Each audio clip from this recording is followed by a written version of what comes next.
101 hanggang 107. The Boss Husband. Credit to the author. Ang kwentong ito ay rated SPJ. Striktong patnubay sa mga walang jowa.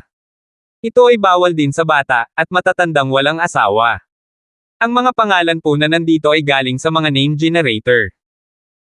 Kaya kung meron man pagkakatulad sa mga pangalan ng totoong tao o lugar, ito ay tunay na hindi sinasadya. Ngunit ang iba ay hindi makangiti, hindi lang si Zachary, maging si Grey Robe na nakatayo sa gilid ay nagpakita ng gulat na ekspresyon at matagal bago bumalik sa kanyang katinoan.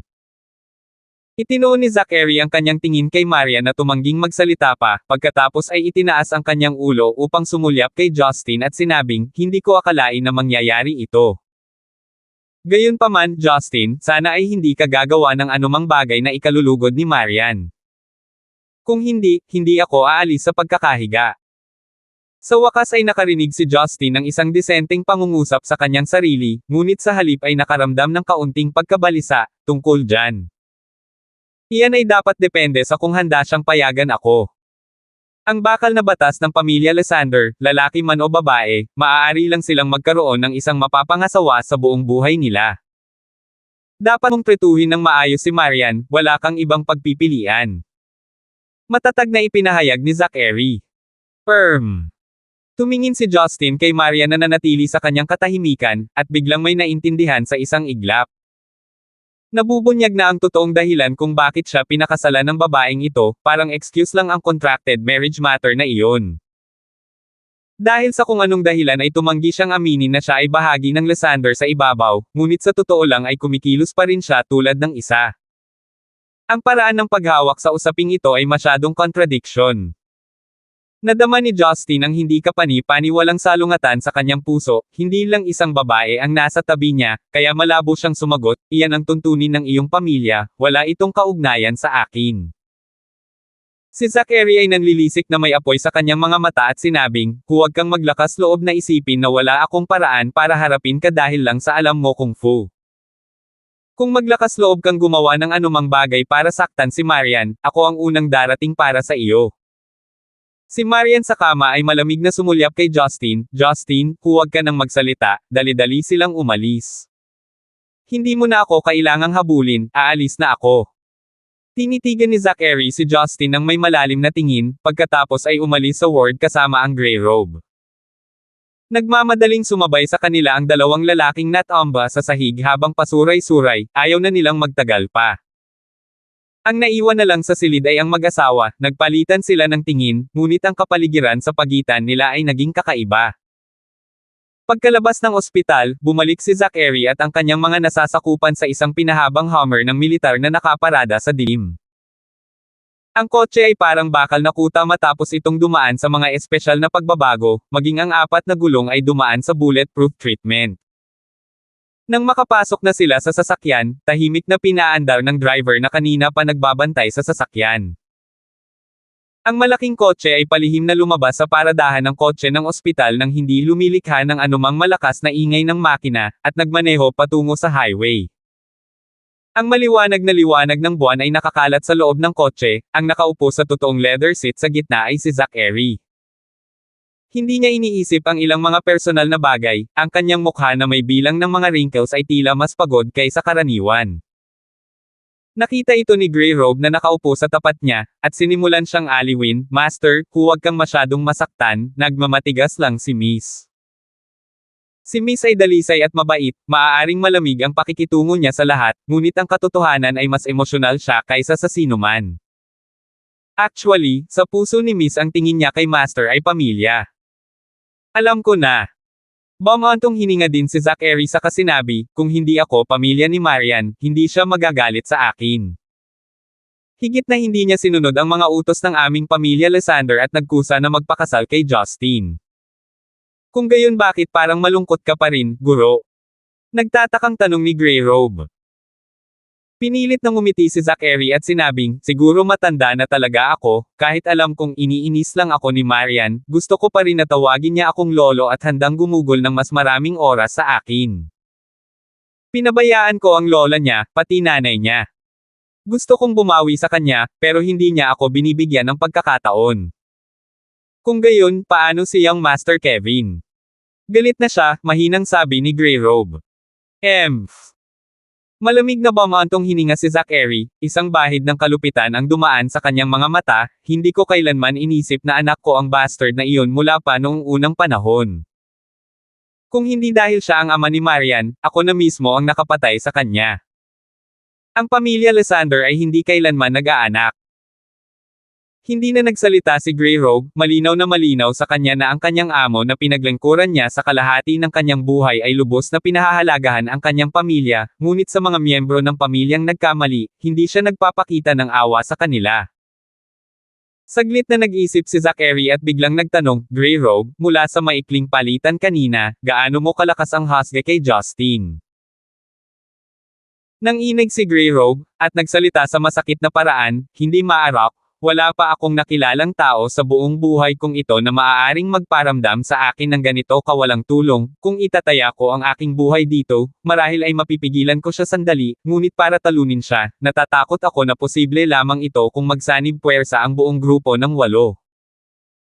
Walang magawang tumawa si Zachary at sinabing, kahit matalo pa siya ng buong grupo ng 8, talo pa rin tayo, dahil hindi pa rin natin kayang talunin ang totoong siya, hindi pa banggitin na mayroon pa rin siyang ibang kapangyarihan. Master ang ibig mong sabihin. Si Grey Robe ay may nabigla na ekspresyon, Master, maaaring totoo ba ang bagay ng pagbubuklod? Umiling si Zachary, hindi ko alam, sa tuwing nababanggit ang Treaty of Gods ay tila hindi totoo, ngunit kung ang lakas ni Justin ay talagang hindi maarak gaya ng sinabi mo, kung gayon ang pagkakaroon ng Treaty of Gods ay maaaring hindi imposible. Pagkatapos ng lahat, upang makalaban ang buong grupo ng 8 ng mag-isa, wala nang iba pang makikita sa buong Zeneca. Kung gayon hindi ba siya nagiging halimaw? Galit na sinabi ni Grey Robe, bago ay unseal ang kanyang battle power, kailangan ng buong group of 8 na itugma siya. Kung talagang umiiral ang selyo, hindi ba't kapag nabuksan na niya ang kanyang sarili, kakailanganin natin ang higit sa kalahati ng Yellow Flame Iron Brigade para magkaroon ng pagkakataong mapatay siya. Ito ay tiyak na dahil sila ay mga halimaw, kung kaya't kinakailangan ang paghihigpit ng kasunduan. Gumon ang ngiti ni Zachary at sinabing, huwag kang mag-alala, isinantabi ang kasunduan at pagtatakda ng mga alituntunin sa mga Diyos na nangangailangan ng mga kalaban sa parehong antas bago bitawan ang kanilang selyo, kahit na talagang binitawan niya ang kanyang selyo sa ibang mga pangyayari, hindi kami sasalungat ni Justin. Nakalimutan mo na ba kung sino ako sa kanya? Natigilan si Grey Robe, pagkatapos ay tuwang-tuwa, hindi niya napigilan ang kanyang pagtawa at sinabing, matalino talaga si Master. Kaya may plano si Master ngayon. Ngayon hiniling ni Master kay Miss na hiwalayan siya, kaya tiyak na hindi nakikinig si Miss sa mga salita ni Master, at idinagdag pa ang mga tuntunin ng Lysander family na higit na naghihigpit sa posibilidad na hiwalayan si Justin. Kung ganoon, si Justin ay mananatili bilang manugang ng Lysander family. Hehe. Tumawa si Zachary at sinabing, ang ilang mga bagay ay magiging boring kapag nabunyag. Sa totoo lang ang ginawa ko lang ay payagan ang 2 kabataang ito na manatili sa abot ng aking makakaya. Bagamat lihim kong pinuprotektahan si Marian sa nakalipas na ilang taon, hindi ko ito magagawa hanggang sa puntong hindi ko tinatablan.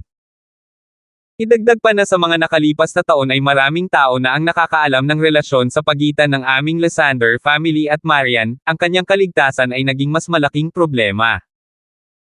Kapag nasa tabi niya si Justin, ito ay magiging katulad ng mga huling krisis, kung saan ganap na hinarap ni Justin ang problema nang hindi namin kailangan pang himasukan. At saka, sino lang ang makakapagpabagsak kay Pluto na isa sa mga Diyos? Tumango si Grey Robe bilang pagsang-ayon, at sinabing, pero magiging problema kung malalaman ni Miss at Justin ang intensyon ni Master, kapag nangyari iyon, nakakatakot kahit sino ang magalit. Nagsalita si Zachary sa malalim na boses, ang lahat ng ito ay magdedepende kay Marian at sa kanya, kung hanggang saan sila magsasama. Sa ward, matagal nang nagkatitigan sina Justin at Marian, pagkatapos ay sa wakas ay itinalina ni Marian ang kanyang ulo dahil awkward. Nagpatuloy siya sa pagtingin sa labas ng bintana, na may bahagyang pamumula sa kanyang magandang mukha, nagkunwaring hindi nasisiyahan habang sinabi niya, anong tinitingnan mo? Nalaman mo ang sikreto ko at nakita mo akong naging biro, natutuwa ka ba sa sarili mo? Nahihiyang ngumiti si Justin, medyo, ngunit hindi gaano. Rest assured? Ang sinabi ko kanina ay mga salita lang ng galit, hindi ako susunod sa mga stupid rules ng Lysander family. Hindi ako walang kahihiyang kumapit sa pagtanggi mong bumitaw. Kapag natupad na ang 2 taong kontrata, maaari kang umalis o maaari kang manatili, ikaw ang bahala. Malamig na sabi ni Marian. Mapaglarong tiningnan ni Justin ang galit na babae na nakaupo sa kama, umalis ka. O manatili. Hanggang sa akin. Bakit? Naisip ko na kailangan kong umalis, maaari kong piliin na manatili ngayon. Napagtanto ni Marian ang mali sa kanyang mga salita, at ang kanyang ekspresyon ay naging mas nahihiya. She softly said, What I mean is, It's the same to me kung nandito ka man o wala, hindi ako maaapektuhan. Hindi umimik si Justin, patuloy siyang nakatitig kay Marian, hanggang sa medyo nagalit ito. Sa wakas ay hindi na niya nakayanan ang mapanuksong tingin na iyon, kaya marahas niyang ibinalik ang kanyang ulo at inikat ang kanyang mga mata kay Justin, pagkatapos ay sinabi ko sa iyo na itigil mo na ang pagtitig. Hindi mo ba ako narinig? Honey, ang ganda mo talaga. Biglang mahinang nagsalita si Justin. Biglang tumigil ang napakabilis na tibok ng puso ni Marian, nakalimutan pa niyang huminga. Isang pares ng taglagas na malatubig na mga mata ang nakatitig ng diretso kay Justin, sa gitna ng mga kumikinang na mga mata ay may kaunting gulat. Makalipas ang ilang oras, lumitaw ang mga dimple sa kanyang namumula na mukha. Ang kanyang mga pilik mata ay kumikislap habang siya ay kumukurap, at ibinaba niya ang kanyang ulo sa katahimikan. Pagkatapos ng katahimikan, nagkusa si Justin na magsalita, sa totoo lang, ang dahilan kung bakit ako pumunta dito ngayong gabi ay dahil mayroon akong dapat pasalamatan. Nanatiling tahimik si Marian habang nakayuko ang ulo. Kailangan kong magpasalamat sa pagpapadala sa abogado na si Sawyer para ilabas ako sa istasyon ng pulis kaninang umaga, kung hindi, baka ako ay pinahirapan hanggang mamatay ng iyong dakilang kapatid na babae na may apelyidong Kay. Oo nga. Sa wakas ay itinaas ni Marian ang kanyang ulo, ang kanyang mukha ay namumula pa rin tulad ng dati, si Justin ay hindi isang demonyo, kung wala kang gagawing masama, bakit kanya sasaktan ng walang magandang dahilan? Hindi mo ba itatanong kung bakit ako pumasok sa police station? Nagtatakang tanong ni Justin. Umiling si Marian, hindi ako interesadong malaman, mapapagalit lang ako nang malaman ko. Dahan daw ang hinahaplos ang kanyang buhok, bumantong hininga si Marian, at sa wakas ay bumalik ang kanyang karaniwang malamig na tingin, Justin, may maipapangako ka ba sa akin? Ano? Nagtataka si Justin, bihira itong makitang nakikipag-usap sa kanya ng may ganoong seryosong tono. Sinabi ni Marian, maaari ka bang maging mas katulad ng mga normal na lalaki, at magsikap sa trabaho sa halip na gumawa ng mga bagay na nag-aaksaya ng oras at lakas sa buong araw? Hindi ako tutol sa paglalaro mo pagkatapos ng trabaho, wala akong sasabihin kahit na hindi ka umuuwi paminsan-minsan. Inaasahan ko lang na ang lalaki ng pamilya ay may isang matatag na karera, nang hindi nagbibigay ng impresyon na isang taong hindi matatag at haka-haka. Kung gumawa ka ng ilang mga tagumpay, maaari ko ring ibigay sa iyo ang posisyon ng CEO, mayroon kang kakayahan, alam mo rin iyon. Hindi ka lang handang seryosohin. Natigilan si Justin, nakangiti siyang sumagot, Miss Marian, natuklasan mo ba na nagiging mas kaparehas mo ang asawa ng iba? Ano? Pinagsalubong ni Marian ang kanyang magagandang kilay. Natuto kang alagaan ang iyong pamilya, natutong umasa sa iyong lalaki, natutong magparaya, natutong magplano para sa iyong asawa, natutong maging tapat, at natutong hikayatin ang iyong asawa. Nakangiting sabi ni Justin, hindi ka lang naging parang asawa, naging mabait ka pa.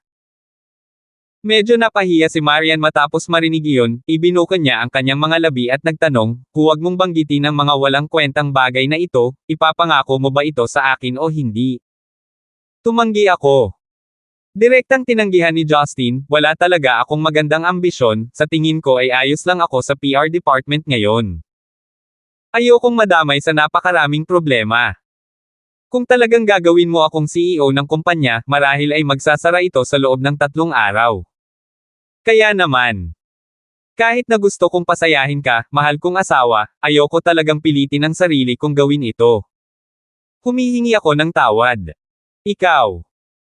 Dahil diretsong tinanggihan, si Marian ay nagalit ng husto kaya ang kanyang mga labi ay nanginginig, ang putik ay hindi kailanman maaaring maging ginto. Magwala ka. Ayokong makita ka. Napakabilis naging unkyot. Malalim na ngumiti si Justin, hindi niya sinubukang makipagtalo kay Marian, kalmado lang siyang lumabas ng kwarto at sinabing, matulog ka ng maaga. Nakita siya ni Marian na may dalang unan na pinalipad niya, nakakalungkot na kumatok lang ito sa kahoy na pinto. Kinaumagahan, nagring ang telepono ni Justin nang magdala siya ng mga babae sa almusal sa opisina. Sakto sa sandaling iyon bago siya magsisimula sa kanyang karera sa paglalaro sa computer para sa araw na iyon. Curious kung sino ang tatawag sa kanya kaninang madaling araw, tumingin siya at nagulat. Si Little Joe iyon mula sa Rose Bar, na isa rin sa mga karampatang subordinate ni Roslyn. Kung may nangyari kay Roslyn, dapat si Roslyn ang tumatawag sa akin, bakit bigla na lang akong tinawag ni Little Joe? Pagkatapos niyang kunin, nagtanong si Justin habang kinakagat ang kanyang soup bun, Little Joe, napakaaga, anong problema? Ang maliit na si Joe na nasa kabilang linya ay nag-alinlangan saglit, pagkatapos ay nagsabi, Kuya Justin, kuya siya, nang nangyari sa kanya. Narinig ni Justin ang pagdadalamati mula sa tono ni Little Joe, at agad na nabalisa. Baka may nangyari kay Roslyn kaninang umaga. 102. Nagmamadali siyang nagmaneho papunta sa Rose Bar, at huminto siya sa pasukan nito, na ikinaalarma ng lahat ng nakapaligid na mga nakikinig. Bumaba si Justin sa kotse, at agad na pumasok sa bakanteng bar. Sa loob ng bar ay may mga taong nagsusuot ng iba't ibang damit, ngunit lahat sila ay same time na nakaupo doon. Nang mapansin nila si Justin sa pintuan, tumayo silang lahat at tumango para batiin siya. Ang mga taong ito ay bahagi lahat ng Red Thorn Society at mga pinagkakatiwalaang aide ni Roslyn. Nasaan ta sila kung saan alam na malinaw nila kung gaano kalapit ang relasyon ni na Roslyn at Justin, ngunit alam din na siya ang nakatagong pinuno ng Red Thorn Society. Binantayan ng bilog na mukha na Little Joe ang daanan. Matapos makitang lumakad si Justin, malungkot siyang umakyat para sabihin sa kanya, Kuya Justin, nakatulog lang si Kuya, wala na siya sa panib ngayon. Si Justin ay nanatiling nasa masamang kalagayan. Nang marinig na wala sa panganib si Roslyn, nanatili siyang walang saya, Munting Joe, sabihin mo sa akin kung ano ang nangyari, paano nabaril si Roslyn. Sinisi ni Little Joe ang kanyang sarili, dahil ito sa hindi sapat na mga hakbang sa pagtatanggol, kami ay masyadong pabaya. Sa lumalabas, kahapon lang ng gabi, tinanggap ng Red Thorn Society ang pagsusumit ng isa sa mga kuta ng West Union Society. Bilang boss, natural na kinailangan ni Roslyn na pumunta doon para tanggapin ang kanilang vow of loyalty. Ngunit hindi nila inaasahan na sa mga leader na sumusumit, may isang nagbago ang isip sa pinakahuling minuto, naglabas siya ng isang pocket-sized na pistola mula sa kanyang bulsa at binaril si Roslyn ng malapitan. Bagamat si Roslyn mismo ay may mahusay na liksi, hindi posible para sa kanya na maging walang takot sa mga bala tulad ni Justin. Bagamat ginalaw niya ang kanyang katawan nang makita niya itong paparating, tumama pa rin sa kanyang tiyan ang bala na nakatutok sa kanyang puso. Pagkatapos ay naging gulo ang eksena, agad na pinatay ng mga taga Red Thorn Society ang hitman na iyon. Tiniis ni Roslyn ang tama ng bala at agad na umalis sa pinangyarihan. Nang marating niya ang kotse, napunta siya sa isang semi-conscious state mula sa sakit at pagkawala ng dugo. Sa totoo lang, sa maraming taon ng karanasan ng Big Sis ay siguradong nakita niya ang bastard na bumunot ng baril. Masakit na sinabi ni Little Joe na namumula ang mga mata, pero sis ay sobrang pagod sa mga araw na ito. Natutulog siya ng hindi hihigit sa 4 na oras sa isang araw, patuloy na nakikipagpulong sa mga nasasakupan, bumubuo ng mga plano, at kailangan pa niya kaming dalhin sa paligid para sumakop sa teritoryo. Ito ang dahilan kung bakit siya ay nasa masamang pisikal na anyo at hindi makapag-react sa oras. Kasalanan natin ang lahat ng pagiging inutil. Marunong lang kaming lumaban at wala talagang maitutulong kay Big Sis. Pinaghirapan namin siya sa lahat ng aspeto. Huminga ng malalim si Justin, pagkatapos ay tinapik ang balikat ni Little Joe. Hindi siya kumibo, saka dir-diretsong naglakad patungo sa kwarto ni Roslyn. Ang bilang ng mga bodyguard sa landas ay higit na marami kaysa dati, halatang kinakabahan ang lahat sa Red Thorn Society. Kung tutuusin, ang pagkawala ni Roslyn ay katumbas ng pagkawala ng utak ng Red Thorn Society, ito ay babagsak sa isang iglap. Pumasok siya sa silid, ang hangin na kadalasang puno ng halimuyak ay may halong amoy ng disinfectant, na kakaibang kombinasyon. Sa sandaling ito, isang maliit na figure ang nakatayo sa silid. Ang ikinagulat ni Justin ay ang kapatid ni Boyet, na siya ring taong personal na kinuha ni Justin, si Rowena. Nakasuot ng blouse si Rowena, na may maayos na mga suso na nakatayo ng tuwid. Nagsuot siya ng compression tights na nakatikip sa kanyang magandang puwitan. Siya ay tila maganda ngayon dahil ang batang babae na ito na nagmula sa mga suburb ay nakakuha ng isang mas mahusay na fashion sense. Ito ay isang kumpletong pagbabago mula sa bansang iyon na bumpkin ilang araw na ang nakalipas. Ang tanging hindi nagbago ay ang mapupungay niyang mga mata. Si Rowena Chen ay may dalang palanggana ng tubig sa kanyang mga kamay na may puting tuwalya sa loob. Parang tinulungan lang niya si Roslyn na panasan ang katawan niya. Matapos makitang pumasok si Justin, namumula ang kanyang mga mata, Kuya Justin. Kuya Roslyn. Siya ay. Alam ko. Pilit na ngumiti si Justin, huwag kang mag-alala, nandito na ang doktor. Nakahiga si Roslyn sa malaking kama, nandoon na ang frame para lagyan ng drips, may 2 packet ng IV drips na dahan-daang tumutulo pababa. Kapag sinabi at tapos na ang lahat, para kay Roslyn, ang tahanan ang pinakaligtas. Hindi lang siya papasok sa ospital at mananatili lamang sa bahay para magpagamot. Malungkot na sinabi ni Rowena, na bunot na ang bala, ngunit ang sugat ay mangangailangan ng mahabang panahon para maghilam, muntik na siyang mawala ng buhay. Mabuting tao si Kuya Roslyn, sana ay walang masamang mangyari sa kanya. Dahil ikaw ang nag-aalaga sa kanya, dapat mong malaman ang tunay na pagkakakilanlan ng iyong kapatid na si Roslyn ngayon. Bumantong hininga si Justin pagkatapos ay sinabi, masisisi mo ba ako sa pagdala sa iyo dito? Ayoko. Mabilis na umiling si Rowena, alam ko na kahit na si Kuya Roslyn ay may immoral na pagkakakilanlan, maganda ang pakikitungo niya sa akin. Napakahusay niyang tinatrato ang lahat, at inaalagaan ako ng lahat. Ang pagiging narito ay napakakontento sa akin.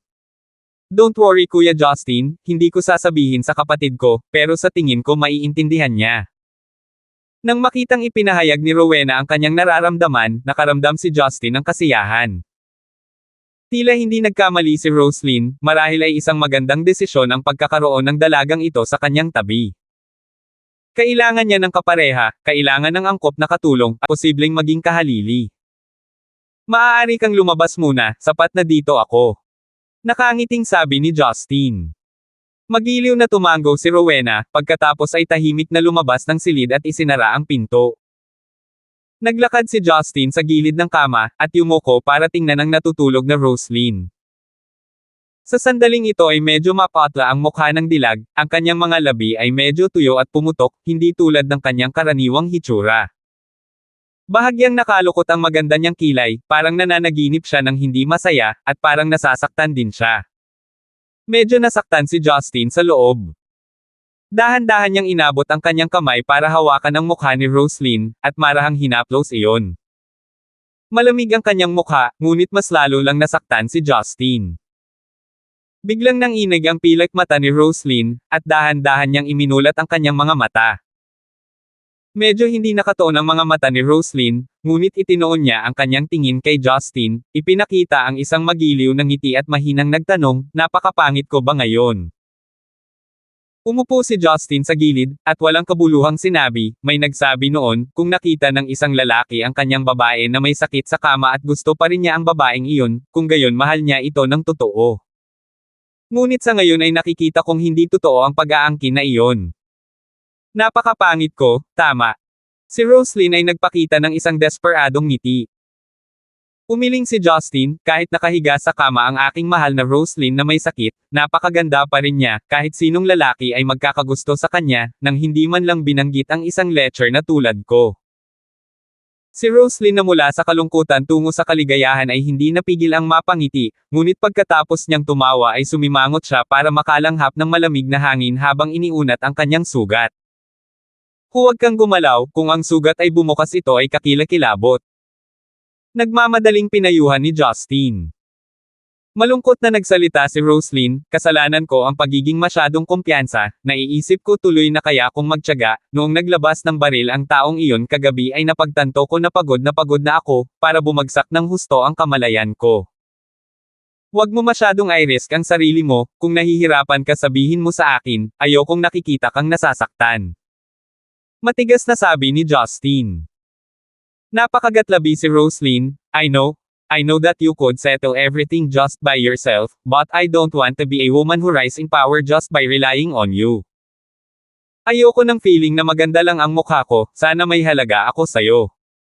Roslyn. Biglang sinigaw ni Justin ang buong pangalan ni Roslyn at same time na tinitigan ang kanyang babae. Nanginig ang isip ni Roslyn, nang makita ang galit na tingin ni Justin nakaramdam siya ng takot at hindi makapagsalita. Sa akin, wala kang halaga. Para sa akin, hindi ka mabibili. Para sa akin, hindi ka mabibili. Agad na napuno ng luha ang mga mata ni Roslyn, umagos ito at binasa ang punda ng unan. Pakiramdam niya ay kumukulo ang dugo sa kanyang katawan, ngunit maliban sa paghikbi ay hindi siya makapagsalita. Ano ang ginawa niya sa lahat ng pagsisikap na iyon, hindi ba para lamang sa pangungusap na ito?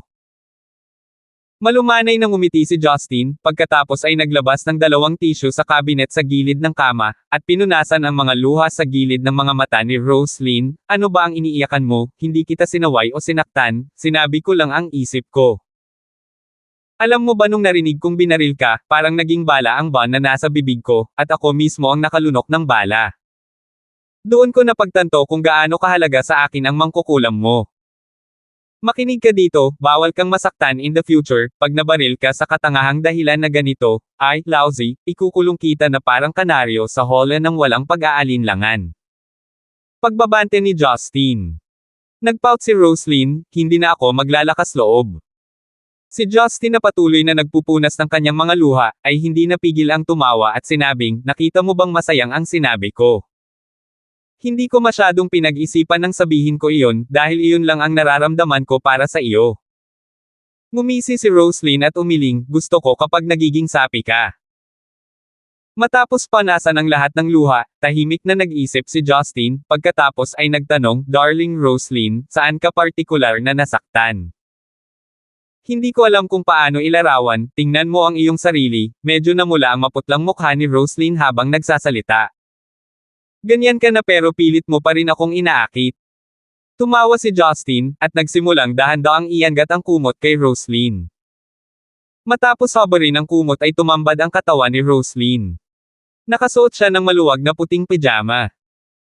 Malabong nakikita sa ilalim ng pijama, sa ibaba ng dibdib at sa itaas ng tiyan ay may bendahe na ginagamit para matigil ang pagdurugo, dapat may lagyan din ng gamot. Matapos itong maingat na suriin, sinimulang tanggalin ni Justin ang shirt ni Roslyn. Biglang may naisip si Roslyn at nahihiyang sinabi, Hobby, ganito na ako pero gusto mo pa rin gawin, hintayin mo ba akong gumaling bago ko ibigay sa iyo? Ano bang iniisip mo? Munting mangkukulam. Hindi napigilan ni Justin na mapangiti, gusto kitang pagalingin, kung gagawin ko ang bagay na iyon sa iyo hindi ba ako ang papatay sa iyo? Magpagaling. Bagamat labis na curious si Roslyn kung ano ang ibig sabihin yun, alam niyang hindi niya naiintindihan ang mga intensyon ni Justin. Nag-init ang pisngi niya sa kahihiyan. Bagamat maraming beses na silang nakipag-usap sa isa't isa, ang pag-alis ni Justin ng butones ng kanyang t-shirt isa-isa upang ipakita ang kanyang puting malajay na balat na dibdib ay nagparamdam pa rin kay Roslyn ng kakaibang pagkataranta. Umiwas siya ng tingin para magtago sa kahihiyan.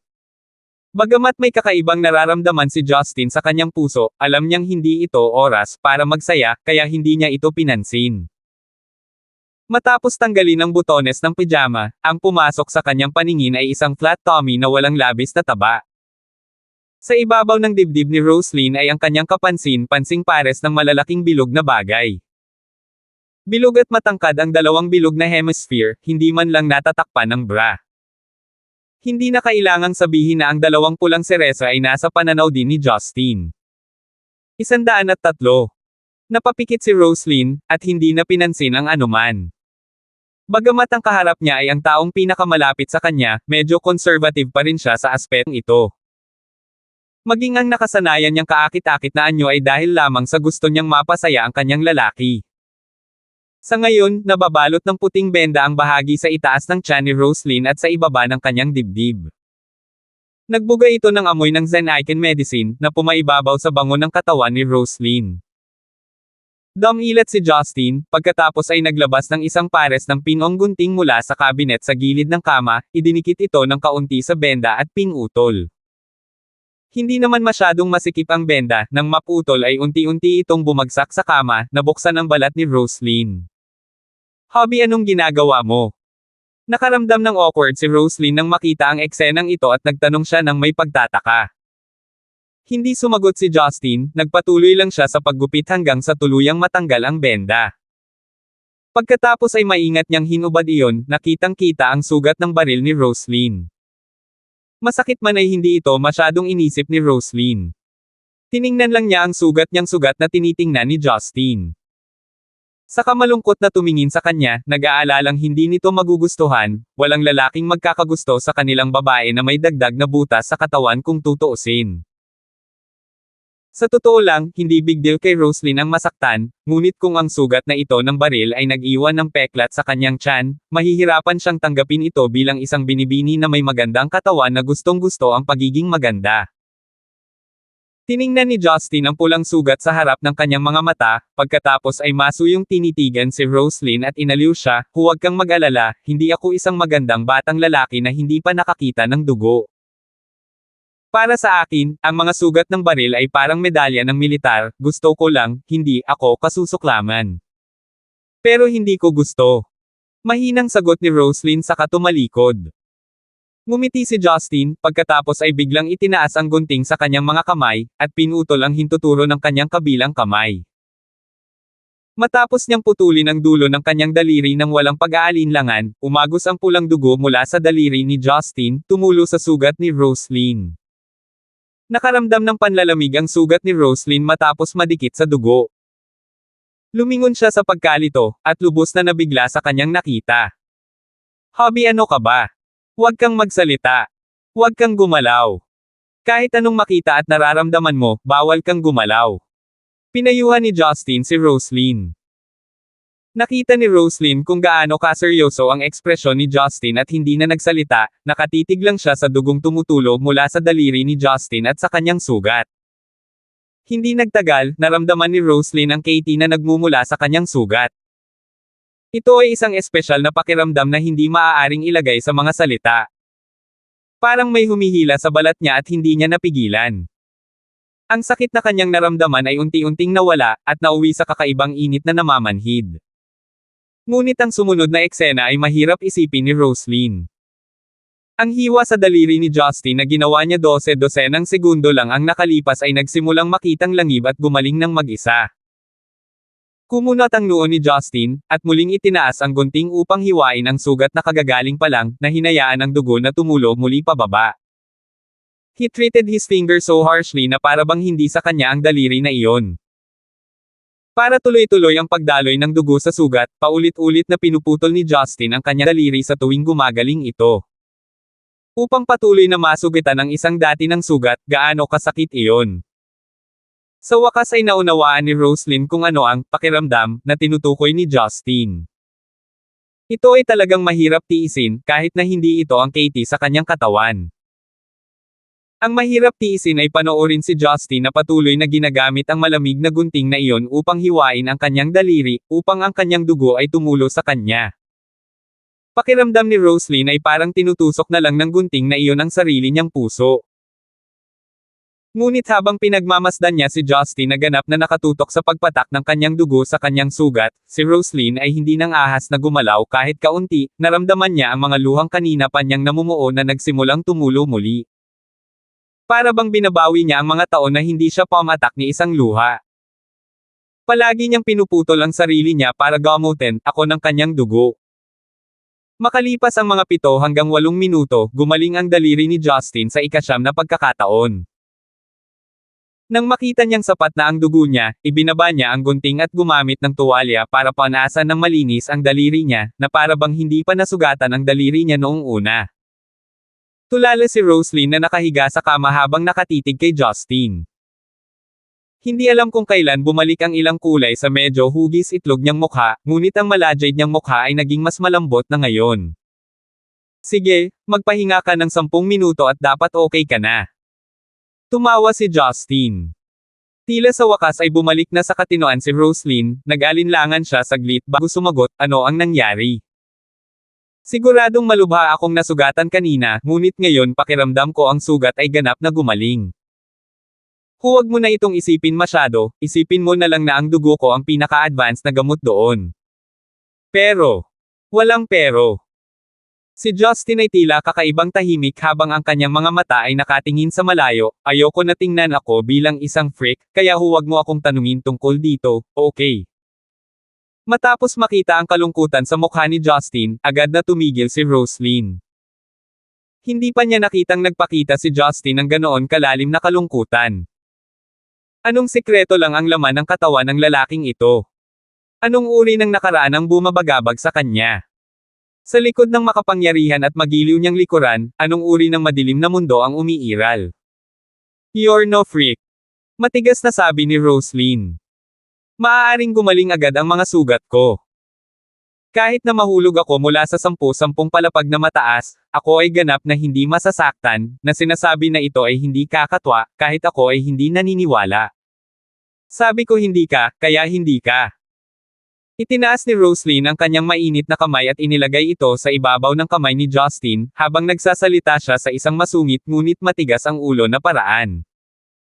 Pilit na ngumiti si Justin, ngunit hindi ganoon din ang iniisip ng iba. Kung gayon, magiging freak ako kasama Morris. Kalokohan. Ang mainit at matamis na payapang panahon ay laging mabilis na lumilipes, pagkatapos maghalikan at magkadikit sa silid ni Roslyn ng ilang sandali, isang katok ang nagmula sa pinto. Maliban sa mga pinagkakatiwalaang aid ni Roslyn, walang nang ahas na kumatok sa pintong ito. Pumasok ka. Sabi ni Roslyn sa medyo tamad na paraan. Ang dahan-daang nagbukas ng pinto ay si Little Joe. Ang bilog na mukha ng batang ito ay may solemn na ekspresyon habang magkadikit ang mga kilay, ngunit nang pumasok siya at napansin niya si Roslyn na nakaupo sa kama at suot ang kanyang purong puting pijama na mukhang ayos na ayos, naghinala siyang pinaglalaroan siya ng mga mata nito. Wala siyang kahit katiting na sakit at nakangiti pa nga sa kanya. Big sis? Ikaw? Bakit ka? Nauutal na sabi ni Little Joe. Ano, hindi mo gusto ang mabilis kong paggaling? No. Kaagad na ikinaway ni Little Joe ang kanyang mga braso bilang pagtanggi, hindi niya maisip kung bakit biglang gumaling si Roslyn kahit na walang malay at kagagaling lang. Nang lumingon siya kay Justin na humikab sa gilid, hindi napigilan ni Little Joe na isipin na isa itong himala na dulot ng misteryosong lalaking ito. Ngunit si Mr. Gibson ay hindi doktor, at tiyak na hindi si Doraemon, kaya paano niya biglang gagaling si Roslyn?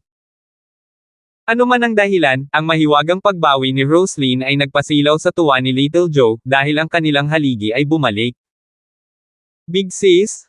Ang ganda ng gising mo, kung hindi, hindi na talaga natin alam ang susunod na gagawin. May tao sa bar na gustong makita ka.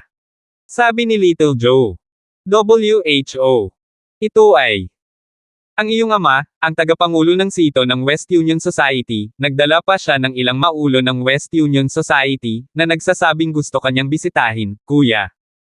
Paliwanag ni Little Joe. May bahagyang kislap sa mga mata ni Roslyn. Pagkatapos ay sinulyapan niya si Justin at nakita niyang walang pakialam ang ekspresyon nito, kaya tumango si Roslyn at sumagot, Little Joe, maaari ka munang lumabas para aliwin sila, siguraduhin na ang ating mga kapatid ay hindi basta-basta kumilos at siguraduhin hindi sila magsisimula ng pagtatalo. Maliligo muna ako bago lumabas. Oo naman, ate. Nag-alinlangan sandali si Little Joe, pagkatapos ay nagpas siyang magtanong ng may pag-aalala, gayunpaman, kuya, okay ka lang ba? Malalaman mo sa isang sandali. Nang makaalis si Little Joe, nahihiyang tumingin si Roslyn kay Justin, hobby pwede ka munang umalis, gusto kong mag-shower. Tutulungan kitang magbantay. Same time na sagot ni Justin. Inikat ni Roslyn ang kanyang mga mata sa kanya, na tila imyon sa roguish na estilo ni Justin. Napagtanto na hindi siya makakatikim ng anumang matamis, maaari lamang siyang lumabas ng silid ng sama ng loob, patungo sa lounge ng bar. Nang makapasok na siya sa lounge, naramdaman niya na ang mapang-api na kapaligiran na nagpapahirap sa paghinga. Sa oras na ito, medyo maraming tao ang nakaupo sa bar. Nagkaroon ng malaking pagtitipon na may hindi bababa sa 20 o 30 tao sa bawat panig, at lahat sila ay may malisyoso o masamang ngiti habang nakatingin sa isa't isa. Sa isang gilid ng bar ay naroon si Little Joe at ilang mga kabataan na mga pangunahing tauhan ng Red Thorn Society. Ang Red Thorn Society ay hindi pa naitatag ng matagal, kaya bagamat ito ay mabilis na umuunlad, ito ay nabuo kung saan ang karamihan ay mga kabataan. Ito rin ang dahilan kung bakit nila hinarap ang mga tao ng West Union Society ng buong tapang at mabangis, gayunpaman, wala siyang karanasan at katalinuhan. Sa kabilang panig ay ang mga tao ng West Union Society, na pinamumunuan ng ama ni Roslyn, si Martin. Ang mga tampok ng mukha ni Roslyn ay hindi katulad ng kay Martin, ngunit ang Martin ay may katamtamang hitsura, nakasuot ng puting floral na kamiseta at isang pilak na Rolex na limitadong edisyon na relo, na mukhang katulad ng ibang nasa katanghaliang gulang na mataas na antas na senior executive sa lungsod. Parang hindi niya taglay ang charisma ng isang underworld boss sa lahat. Sa sandaling ito, nakaupo si Martin sa isang itim na sofa na nakakross ang mga paa. Hawak niya ang isang clay teapot sa kanyang kamay at humigop ng tsaa, na tila nakaka-relax hanggat maaari. Nakaupo sa harap ng Martin ang ilang mga lalaki sa iba't ibang uri ng pananamit na mukhang big shots. Ang ikinagulat ni Justin ay ang pamilyar na si Hudson ay umupo rin sa gilid ni Martin, at nang makita niyang lumabas si Justin, hindi siya nag-react lahat, na parang hindi niya nakilala si Justin. Ang mga nasasakupan ng magkabilang panig ay nagkatitigan ng mga punyal sa isa't isa, ngunit ang malalaking kuha ng West Union Society ay tila walang pakialam at nakaka-relax habang sila ay tahimik na nag-uusap sa kanilang mga sarili. Mukhang hindi nila sineseryoso ang mga bagay-bagay. Malinaw na nagkaroon ng malaking pagkakaiba sa pagitan ng mga pinuno ng West Union Society na nakaipon ng malawak na karanasan at ng mga maliit na bata na ito ng Red Thorn Society. Nakita pa lang ni Justin si Martin sa mga larawan noon, ito ang unang beses niyang makilala siya ng personal. On that note, ang lalaking ito na nag-aalaga ng mabuti sa kanyang kalusugan ay ang kanyang biyenan, na rin, sayang naman at nakipag-away na si Roslyn sa kanya kaya hindi na kailangan pang mag-effort ni Justin na maging isang mabuting man-in-law. Little Joe, bakit nakaupo ka lang dyan at nakatunganga? Halika rito, gawan mo ako ng baso ng Bloody Mary. Inikat ni Justin ang kanyang daliri kay Little Joe na mukhang isang leopard na handang sumunggab. Wala siyang pakialam kung ikukumpara niya ang kataasan sa grupo ng mga taong iyon, mas gusto niyang uminom habang hinihintay si Roslyn. Bagamat nakaramdam ng kaunting awkward si Little Joe sa sitwasyong ito, hindi siya nang ahas na baliwalain ang tawag ni Justin, kaya agad siyang tumayo mula sa kanyang upuan at naghanda ng inumin para kay Justin ang nakangiti. Ang eksenang ito ay nagpatingin kay Justin na may kakaibang mga tingin sa lahat ng tensyonado sa loob ng lounge. Isa sa mga pinuno ng West Union Society na may paninigarilyo na tubo sa kanyang bibig ay nakataas ang kanyang kilay. Payat ang mukha niya at mukhang pinakabata sa kanila. Pagkatapos ay inilabas ng lalaki ang smoke pipe at itinutok ito kay Justin, nakangiting nagtanong, "Brat, ikaw ang magandang batang lalaki na iniingatan ng slot." 104. Nang sabihin ang mga salitang iyon, agad na napuno ng galit ang mga tao mula sa Red Thorn Society. Alam ng marami sa kanila ang hindi pangkaraniwang ugnayan ng lalaking ito at ng kanilang pinuno. Hindi sila pamilyar kay Justin, ngunit hindi nila matitiis ang isang insulto kay Roslyn. Napakaraming tao mula sa West Union Society ang naglagay ng kanilang mga kamay sa kanilang mga jacket, na halatang naghahanda upang lumaban.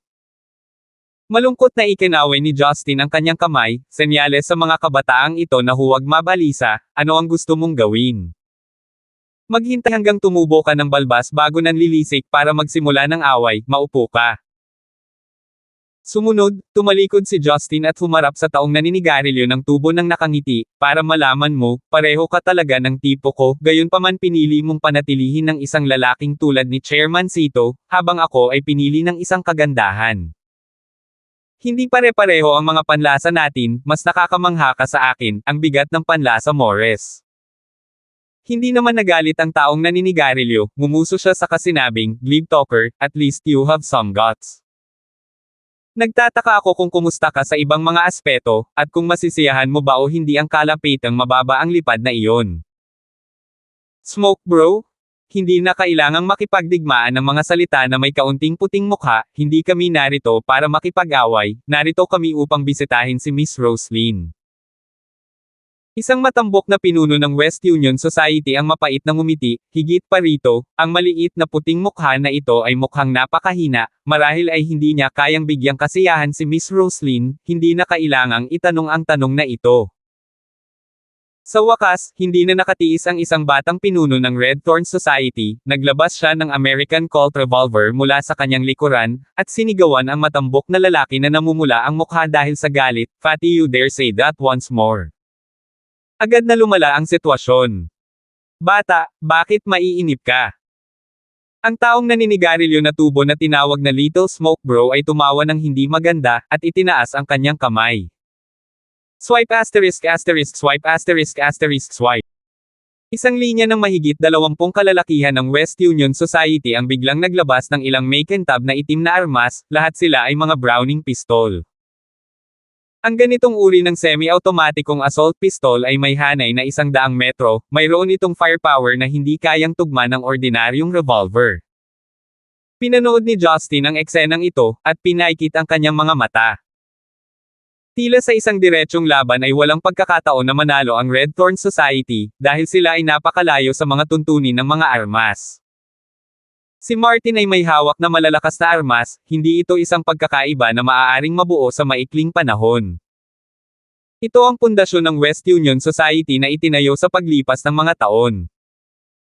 Kung nais ng isang tao na makitungo sa kanila, kailangan muna nilang maghanap ng paraan upang mapigil ang kanilang kayamanan.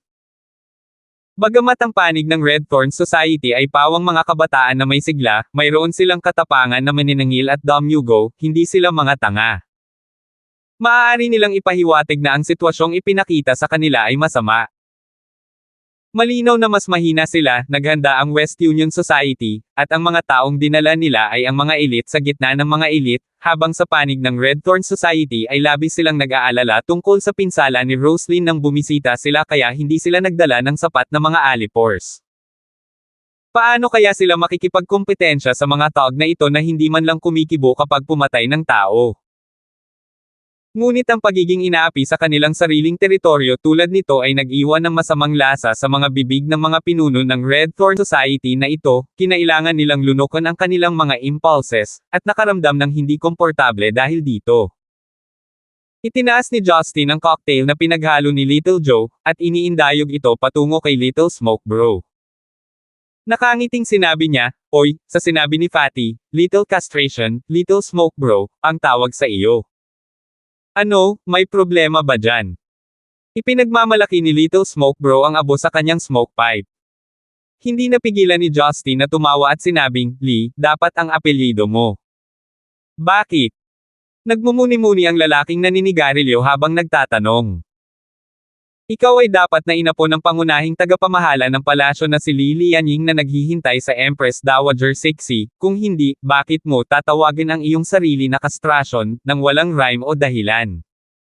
Kahit kaunti lang ang naidagdag mo sa mundo. Actually if you don't mind, you can call yourself Little Pigeon, too."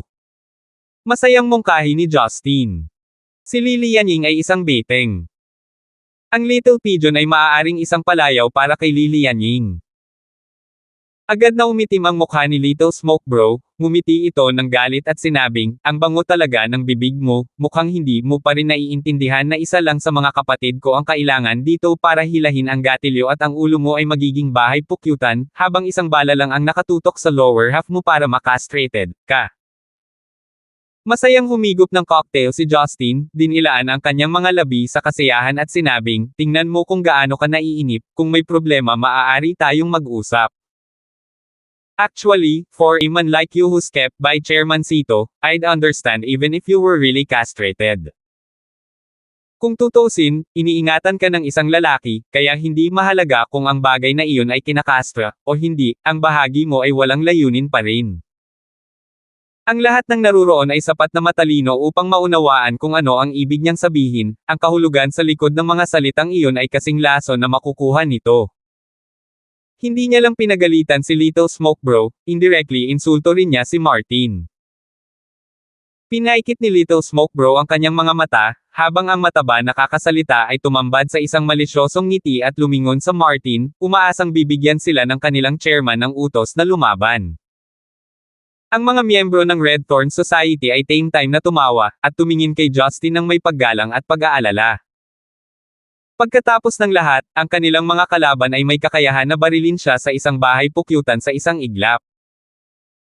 Hindi nabalisa si Martin dito, inayos muna niya ang kanyang sando, pagkatapos ay itinaas ang kanyang ulo na may ngiti na hindi isang ngiti para tingnan si Justin na para bang nakatingin siya sa isang payaso, munting kaibigan, bakit ka mag-abala? Kailangang maunawaan ng mga tao ang prinsipyong ito, kapag sa ilalim ng awa ng isang tao, kailangan nilang ibaba ang kanilang mga ulo. Ang ginagawa mo ngayon ay pinapahiya ang mga kapatid ko, na nagpapahirap sa akin bilang amo nila. Hindi nagustuhan ni Justin kung paano tumingin sa kanya si Martin katulad ng pagtingin niya sa isang langgam. Sa ganitong tingin lang, nailagay na ni Justin ang taong ito sa kanyang blacklist. Fact is, from the very beginning, nagdududa na ako. Bakit hindi ka nagagalit na ininsulto ng iyong mga kapatid ang iyong anak na babae, at sa halip ay nagsalita lamang kapag ang iyong mga kapatid ay iniinsulto? O ang ibig mo bang sabihin maliban sa West Union Society, walang ibang mahalaga sa iyo? Si Justin ay palaging interesado tungkol dito, maaari ba niyang kalimutan ang tungkol sa pagmamahal ng magulang para sa higit na awtoridad at katayuan? To the point na piliting magrebelde ang anak niya. Bukod dito, hindi karaniwang babae si Roslyn, napatunayan ito sa katotohanan na itinatag niya ang pangalawang pinakamalakas na lihim na lipunan sa kanlurang rehiyon sa loob lamang ng ilang taon. Siya ay nagtataglay ng pambihirang kakayahan. Parang narinig ni Martin ang pinakamalaking biro sa mundo habang tumatawa siya ng malakas kaya sinimulan niyang hampasin ang sofa, napakautumong bata, cute at walang muwang na bata. Hindi ko gusto ang sinabi Morris. Matapat na sumagot si Justin, hindi ako tanga, at hindi ako walang muwang. So ano? Kung gusto kong sabihin ang mga bagay na ito, ano ang magagawa mo? Walang makakapidyaw sa akin. Mas imposible para sayo. Si Martin ay mukhang mabagsik na parang leon na nagising, si Roslyn ay anak ko, kahit anong mangyari, anak ko pa rin siya, ngunit sino ang nagsabi na hindi maaaring maging kaaway nila ang kanilang anak? Ang mga salita mo ay lubos na magkasalungat. Napataas ang kilay ni Justin. Hindi sila magkasalungat. Ngumisi si Martin, naaalala mo ba ang bagay na iyon mahigit 10 taon na ang nakalilipas, nang bombahin ng Amerika ang embahada ng Zenica sa Timog Silangang Asya, maaaring baligtad. Sa tingin ko narinig ko na ito, ngunit bata pa ako noon. Tumango si Justin. Ang Zenica noon ay hindi kasing lakas ng ngayon. Diretso lang na sinabi ng mga opisyal ng Amerika na ito ay isang aksidenteng pambobomba, bilang dahilan at ayaw nang magpaliwanag pa. Kasabay nito, ang Pangulo ng Estados Unidos na dumating sa Zenica ay nagpahayag ng pakikiramay na may malaking pagsisisi sa isang pulong, na nakikiramay sa pambobomba mula sa kanyang bansa. Ganito ang katotohanan, ang mga interes ay mga interes, habang ang pagmamahal ay ang pagmamahal, walang kakaiba tungkol doon. Naunawaan ni Justin ang ibig niyang sabihin, nasaktan si Roslyn ng kanyang mga tauhan, ngunit wala itong kaugnayan sa pagbisita niya kay Roslyn. Hindi napigilan ni Justin na umiling at sinabing, napagtanto ko na ngayon kung gaano ka kawalang muwang, sa tingin mo ay Amerika ka. Ang alam ko lang, siguradong hindi ka Zenica. Ngumisi si Martin. Si Smoke Bro na nakaupo sa gilid ay hindi naintindihan ang mga salitang ito, naiinip niyang sinabi, Boss, papatayin ko ang brat na ito. Nang hindi na hinintay na kumilos si Smoke Bro, si Hudson na nanatiling tahimik sa lahat ng oras na ito ay biglang agresibong kumuha ng baril mula sa isa sa mga nasasakupan sa likod niya, at sumigaw, ang brat na ito ay pagod ng mabuhay, tutulungan ko muna si boss para maalis siya. Habang sinasabi niya iyon, pinakawalan ni Hudson ang kaligtasan at itinutok ang baril kay Justin. Lahat ng tao sa bar ay tensyonado ng mga sandaling iyon. Walang sino mang umasa na biglang magalit si Hudson na handa siyang pumatay para sa Martin. Tumigil ka. Nagsalita si Martin sa kritikal na sandali na ito, sa isang masayang paraan ay sinabi niya, Tiger, alam kong tapat ka, ngunit hindi ngayon ang oras para hilahin ang gatilyo at pumatay, huwag kalimutan ang layunin natin sa pagpunta dito ngayon. Pero boss, medyo nababalisa si Hudson habang natarante siyang magsalita. Makinig ka sa utos ko. Walang tigil na sabi ni Martin. Walang pagpipilian si Hudson kundi pigilin ang kanyang galit, ibalik ang baril sa subordinate na iyon at umupo muli. Gayunpaman, matalim pa rin niyang tinitigan si Justin. Walang pagbabago sa ekspresyon ni Justin, ngunit puno siya ng kaligayahan sa kanyang puso, halos nasa Oscar-winning level ang acting ni Hudson. Ang dahilan kung bakit ako pumunta dito ngayon ay upang bisitahin ang aking anak na babae at tingnan kung ano ang kanyang pinsala. Hindi ko intensyon na lumaban, kung hindi man, ang paghahagis ng ilang bomba sa bar ay mas angkop sa aking estilo.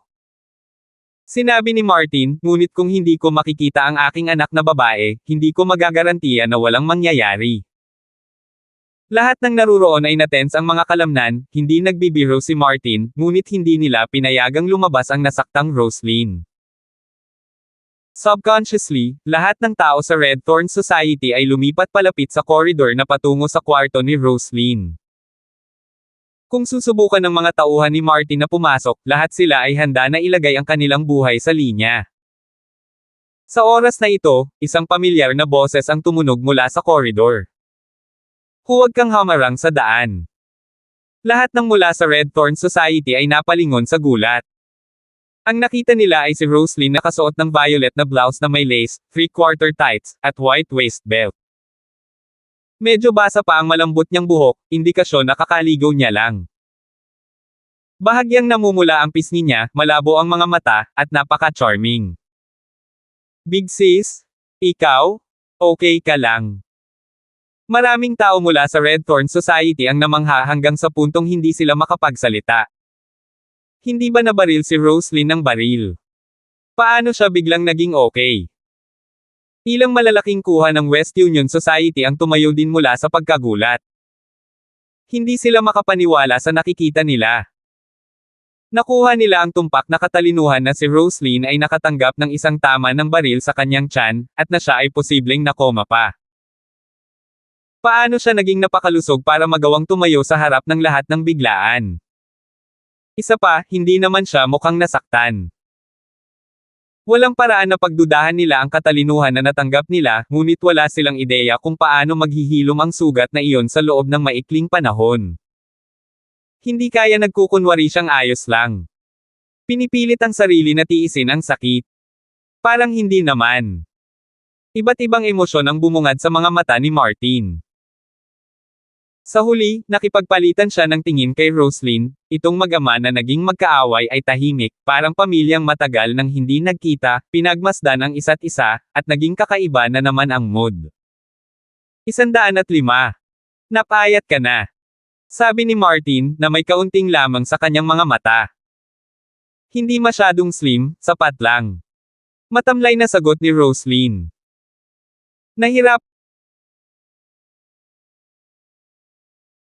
Nahirapan ang lahat na unawain kung ano ang nangyayari, hindi ba't ang mag-ama na ito ng Underworld ay nagkaroon ng pagtatalo na nagresulta sa kanilang pagtutok ng mga espada sa isa't isa sa loob ng maraming taon?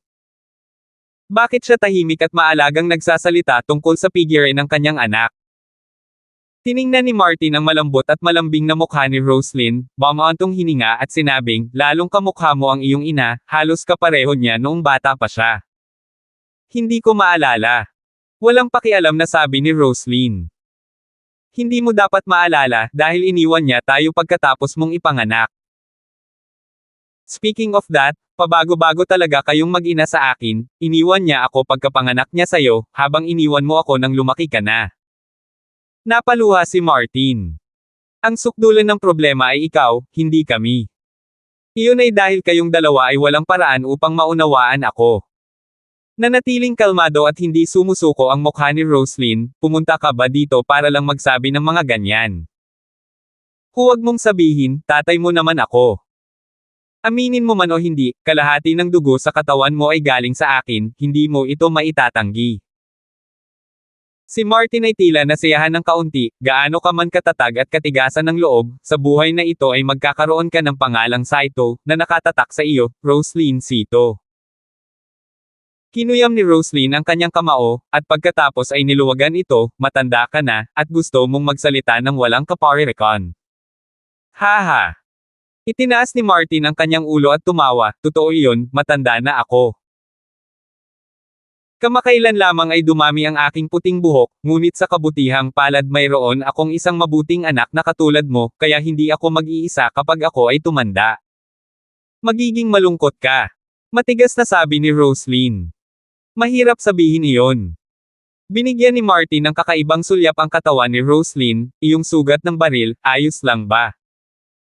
Ngumisi si Roslyn, salamat sa pag-aalaga, ang iyong mga nasasakupan ay walang gaanong kasanayan sa pagbaril ng baril.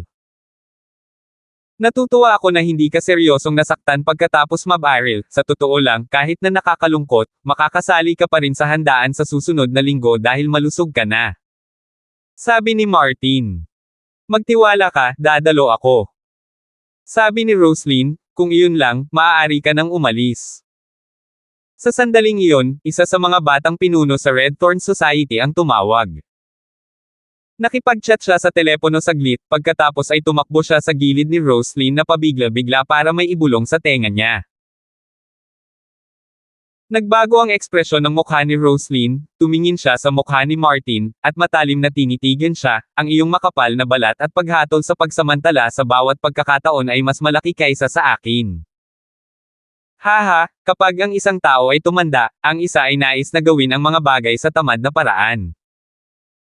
Sa halip na makipag-espada sa inyo, bakit hindi direktang bawiin ang teritoryo sa panahong ito? Nakangiting sabi ni Martin, mabuti naman ngayon, nabawi ko na ang 3 teritoryong inagaw mo nang hindi nawawala ang isang kapatid, malugod kong tinatanggap kayong lahat na subukang agawin ito muli, hindi ko sila babantayan ng husto, totoo ito. Pagkatapos sabihin iyon, ikinaway ni Martin ang kanyang kamay, at tumayo ang lahat mula sa West Union Society. Ang ilan sa kanila ay tapang na tumatawa habang sinusundan si Martin habang palabas sila ng Rose Bar's entrance. Nakahinga ng maluwag ang ilang kalalakihan ng Red Thorn Society, ngunit matapos makitang nakasimangot si Roslyn, lumapit sila sa kanya upang tanungin kung ano ang nangyari. Maikling paliwanag ni Roslyn, at ang lahat ay napuno ng sama ng loob. Lumalabas na habang nasaktan si Roslyn at nagugulo ang Red Thorn Society, nabawi ng Martin ang kontrol sa 3 teritoryo na inalis sa kanya ng Red Thorn Society sa pamamagitan ng walang pakundangan na pagpapadala ng malaking bilang ng mga tao doon.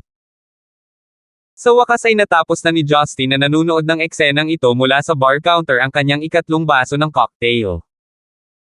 Gumawa siya ng ilang alcohol burps at bumaba sa stool. Pagkatapos ay pumunta siya sa gilid ni Roslyn, niyakap siya sa harap ng lahat, at tinapik ang malambot niyang likod. Huwag kang sumimangot, lahat ng ito ay matatapos pagkatapos ng piging sa susunod na linggo. Isinandal ni Roslyn ang kanyang ulo sa balikat ni Justin, sinisinghot ang amoy ng usok at alak ng lalaki sa kasiyahan, at bahagyang tumango.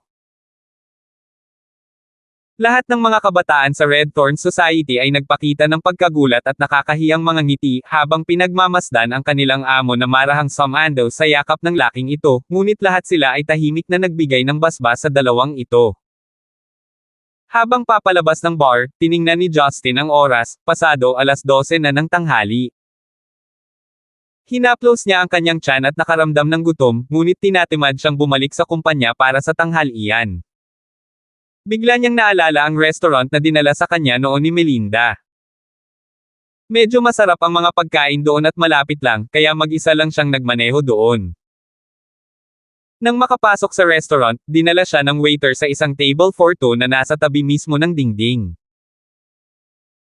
Dahil siya ay nag-iisa, si Justin ay masyadong tamad na mag-order ng mga inumin, kaya siya ay diretsyong nag-order ng isang karne at isang ulam na gulay, kasama ang isang soup bun upang isama sa pagkain, na nagpaplanong bumalik sa kumpanya para sa isang hapong idlip pagkatapos kumain. Bago dumating ang mga pinggan ay may pumasok na grupo ng mga tao mula sa main door sa harap niya. Natigilan si Justin nang mapansin niyang nakilala niya ang grupong ito ng mga tao. Ito ay ang pamilyang Lee na matagal na niyang hindi nakikita.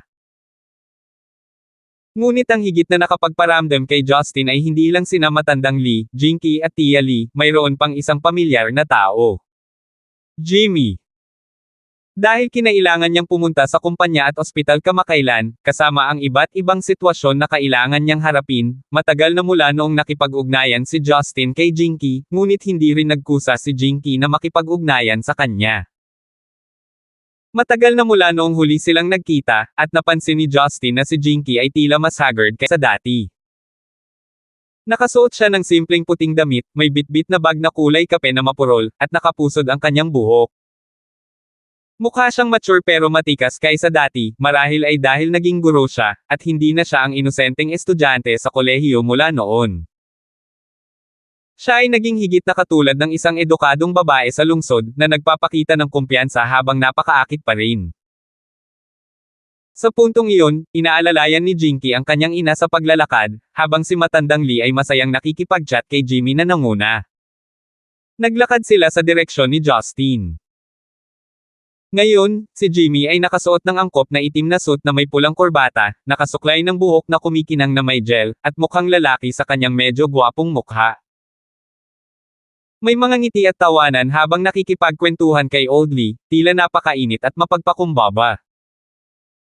Aakain na sana ng waitress ang apat patungo sa kanilang mesa nang sumulyap lang si Old Lee kay Justin na nakaupo sa tabi ng dingding habang nakangiting nakatingin sa kanya.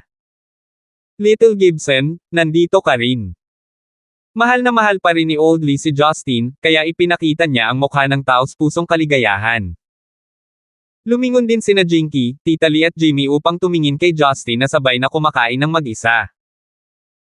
Si Tia Lee ay medyo hindi nasisiyahan, habang si Jinky ay bahagyang nataranta. Para naman kay Jimmy, kumunot ang kanyang mga kilay, pagkatapos ay nagpakita ng bahagyang kampante ng ngiti. I decided to eat here when I was passed by, at kailangan ko pang bumalik sa trabaho mamaya. Hindi ko inaasahan na magkataon lang na makakasama kita at ang pamilya mo dito. Direktang nagkunwari si Justin na parang hindi niya nakikita si Jimmy. Why not eat with US? Walang kwenta kumain ng mag-isa, matagal na tayong hindi nagsasama-sama, bihirang pagkakataon ito. Iminungkahi ni matandang Lee. Si Tia Lee na nakatayo sa likuran ay agad na nagpakita ng hindi pagsang-ayon sa kanyang buong mukha, nag-isip sandali, pagkatapos ay kinaladkad si Jinky pasulong. Sinabi niya sa malamig na paraan, kailangan pang pumasok ni Little Gibson sa trabaho mamaya, narito kami upang pag-usapan ang mga mahahalagang bagay para kay Jinky at Jimmy, aabutin ito ng maraming oras. Matandang lalaki, kung gusto mong uminom, maaari mong tawagan si Little Gibson sa ibang pagkakataon. Mahalagang negosyo sa pagitan ng Jinky at Jimmy. Natigilan si Justin, tumingin siya kay Jinky, at ang babae ay unang namula, pagkatapos ay namutla, ngunit tumanggi siyang magsalita. Ibinaba niya ang kanyang ulo, kaya hindi niya alam kung ano ang nasa isip niya. Nakaramdam si Justin ng kaunting panlulumo sa loob, maaaring sa panahon na hindi niya nakilala si Jinky ay naging mag-asawa siya ni Jimmy. Ay oo, bagamat minsan ko lang nakilala si Kuya Justin, tinatanggap ko si Kuya Justin na sumama sa amin kumain. Ngunit dahil mayroon tayong mahahalagang bagay na dapat pag-usapan ngayon, natatakot ako na pigilan natin si Brother Gibson sa pagpasok sa trabaho. Tiyo, paano kung anyayahan mo si Kuya Justin sa isang pagkain sa ibang pagkakataon, maaari tayong pumili ng isang mas magandang lugar para sa isang pagtitipon kung gayon. Magiliw na sinabi ni Jimmy na pabor. Ang matandang Lee ay naging-alako sa buong buhay niya, at kailangang umasa sa kanyang anak habang tumatanda siya. Ngayon na ang anak ng pinuno ng Departamento ng Edukasyon ay dumating upang humingi ng pabor sa kanya, pakiramdam niya ay nasa Cloud9 siya. Sa pag-iisip saglit, may katuturan na hindi dapat kasali si Justin kapag napag-usapan nila ang isang bagay na kasing halaga ng mga usapin ng pamilya. Bukod pa doon, magiging awkward ito, kaya tumango siya. Sige, Little Gibson, sa palagay ko hindi tayo pwede ngayon, ililibre kita sa ibang pagkakataon. Hindi ito pinansin ni Justin at ngumiti, huwag kang mag-alala, aalis na ako, dahil mayroon kang mahalagang bagay na dapat harapin, huwag mo akong pansinin. Nakita mo. Si Little Gibson ay isang tao na naninindigan sa pangangatuwiran. Sabi ni Tita Lee habang nanginginig sa tuwa. Mapanuksong sinulyapan ni Jimmy si Justin nang may pang-aalipusta, kitang-kita na ang pamilya ni Jinky ay pumanig sa kanya sa harap ni Justin, naramdaman ni Jimmy na sa wakas ay naalis na niya ang kahihiyan na natanggap niya mula kay Justin sa Heavenly Province KTV noong araw na iyon habang siya ay mahinang huminga sa sarap. Sa tingin mo ba ay big deal ka sa pagmamaneho ng BMW? Ang babaeng gusto ko ay akin pa rin. Si Jimmy ay napakasaya sa loob. Tumingin siya kay Jinky, na nanatiling tahimik na parang isang magandang orchid na may katakawan at pananabik. Sa panghihikayat ni Tita Lee, mabilis na sinundan ng apat ang waitress sa isang silid na nabok nila noon, naiwan si Justin na mag-isa sa tabi ng dingding. Mag-isa lang siya sa simula pa lang. Mula sa simula hanggang sa wakas, si Jinky ay hindi kailanman tumingin ng diretso kay Justin, nag-iwan ito ng masamang lasa sa bibig ni Justin. Sa totoo lang, malinaw na naunawaan ni Justin na sa isang asawang tulad ni Marian at isang malapit na manliligaw tulad ni Roslyn, hindi niya talaga dapat bahiran ang isang purong babae tulad ni Jinky. Bukod dito, malamig ang pakikitungo ni Marian sa kanya noon dahil ang kanilang relasyon ay itinali lamang sa isang kontrata, ngunit ngayong naranasan na nila ang ilang bagay na magkasama, kasama si Justin na mas nauunawaan si Marian at ang kanyang pamilya, ang relasyon ng dalawa ay naging mas komplikado. Naroon din ang katotohanan na minsan ay nagawa na ang ginagawa ng mga mag-asawa, kaya't ang pagsasama ay naging mas at mas matatag. Hindi na maiwan ni Justin si Marian nang walang pakialam, ayaw niya, at ayaw niya. Sa makatuwid, kung ikinasal si Jinky sa iba, maaaring ito ay isang magandang bagay para sa kanya. Gayunpaman, ang kabaligtaran ng partido ay si Jimmy, nagpasakit ito sa ulo ni Justin.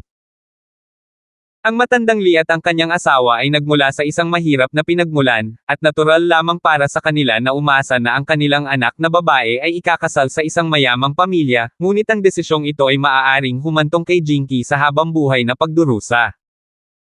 Matapos pag-isipan ito ng ilang sandali, wala siyang solusyon. Hindi niya pilitan na pumasok sa mga usapin ng pamilya nila. Kaya nagpasya si Justin na hayaan na lang ang mga bagay sa ngayon, at pag-isipan ito sa ibang pagkakataon. Kasabay nito, nag-uusap ang matandang Lee at ang kanyang asawa habang naglalakad sila patungo sa silid, ngunit napakahina ng kanilang mga boses, kaya hindi narinig ng dalawang bata ang kanilang pag-uusap. Matapos magpaalam si matandang Lee kay Justin, nakaramdam siya ng hindi komportable sa kanyang puso dahil ang pakikipag-usap sa ganoong paraan ay parang masyadong walang pakialam. Nag-aalinlangan niyang tinanong si Tita Lee, napakalaki ng ginawa ni Little Gibson para sa atin, hindi naman maganda sa atin na tretuhin siya ng napakalamig, di ba? Palihim na pinandilatan ni Tita Lee si Matang Lee, anong kalokohan ang ibinubulalas mo, maihahambing ba iyan sa habang buhay na kaligayahan ng ating anak na babae?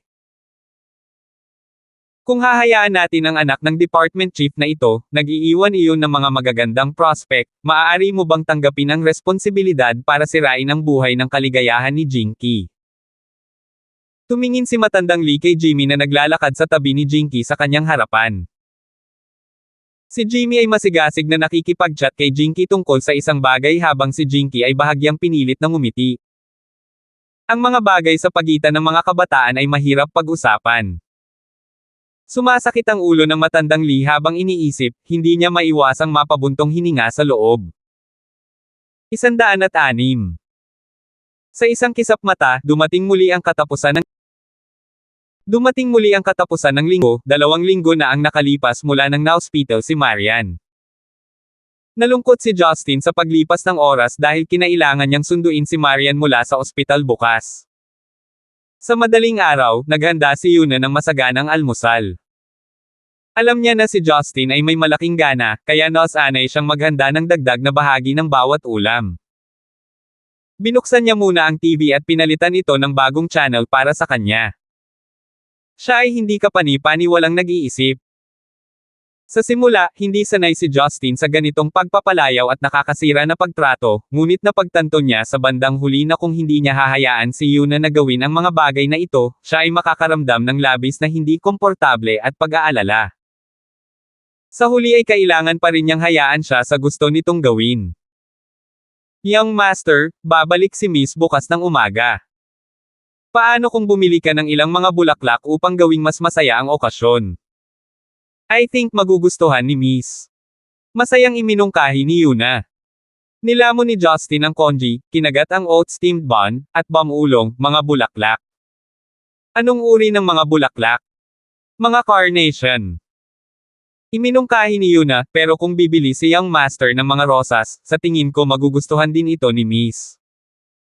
Bagamat hindi niya alam kung ano ang ibig sabihin ng carnation sa wika ng mga bulaklak, alam niya man lang kung ano ang ibig sabihin ng pulang rosas.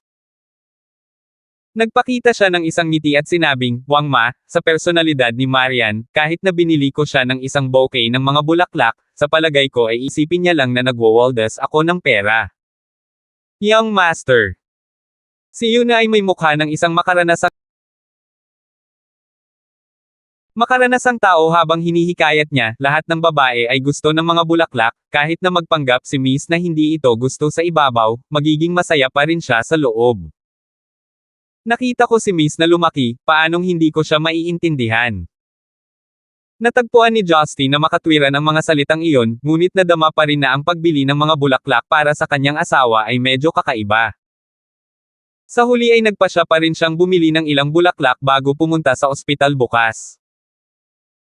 Hindi ang mga pulang rosas bagaman, ang mga iyon ay masyadong sapi, sa halip ang mga carnation ay isang mas mahusay na pagpipilian.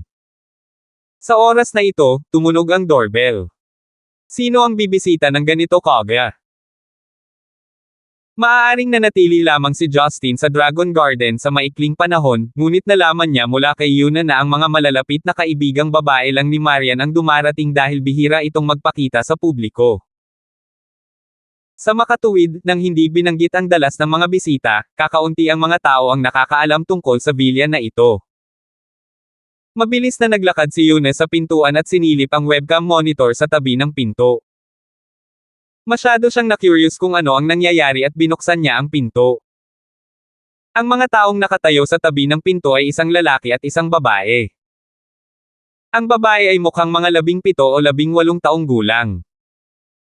Nakasuot siya ng pink na hairband, may kaibig-ibig na anyo, inosenteng alindog sa kanyang magagandang mata. Nakasuot siya ng light yellow short-sleeved shirt at shorts na may puting karton na disenyo.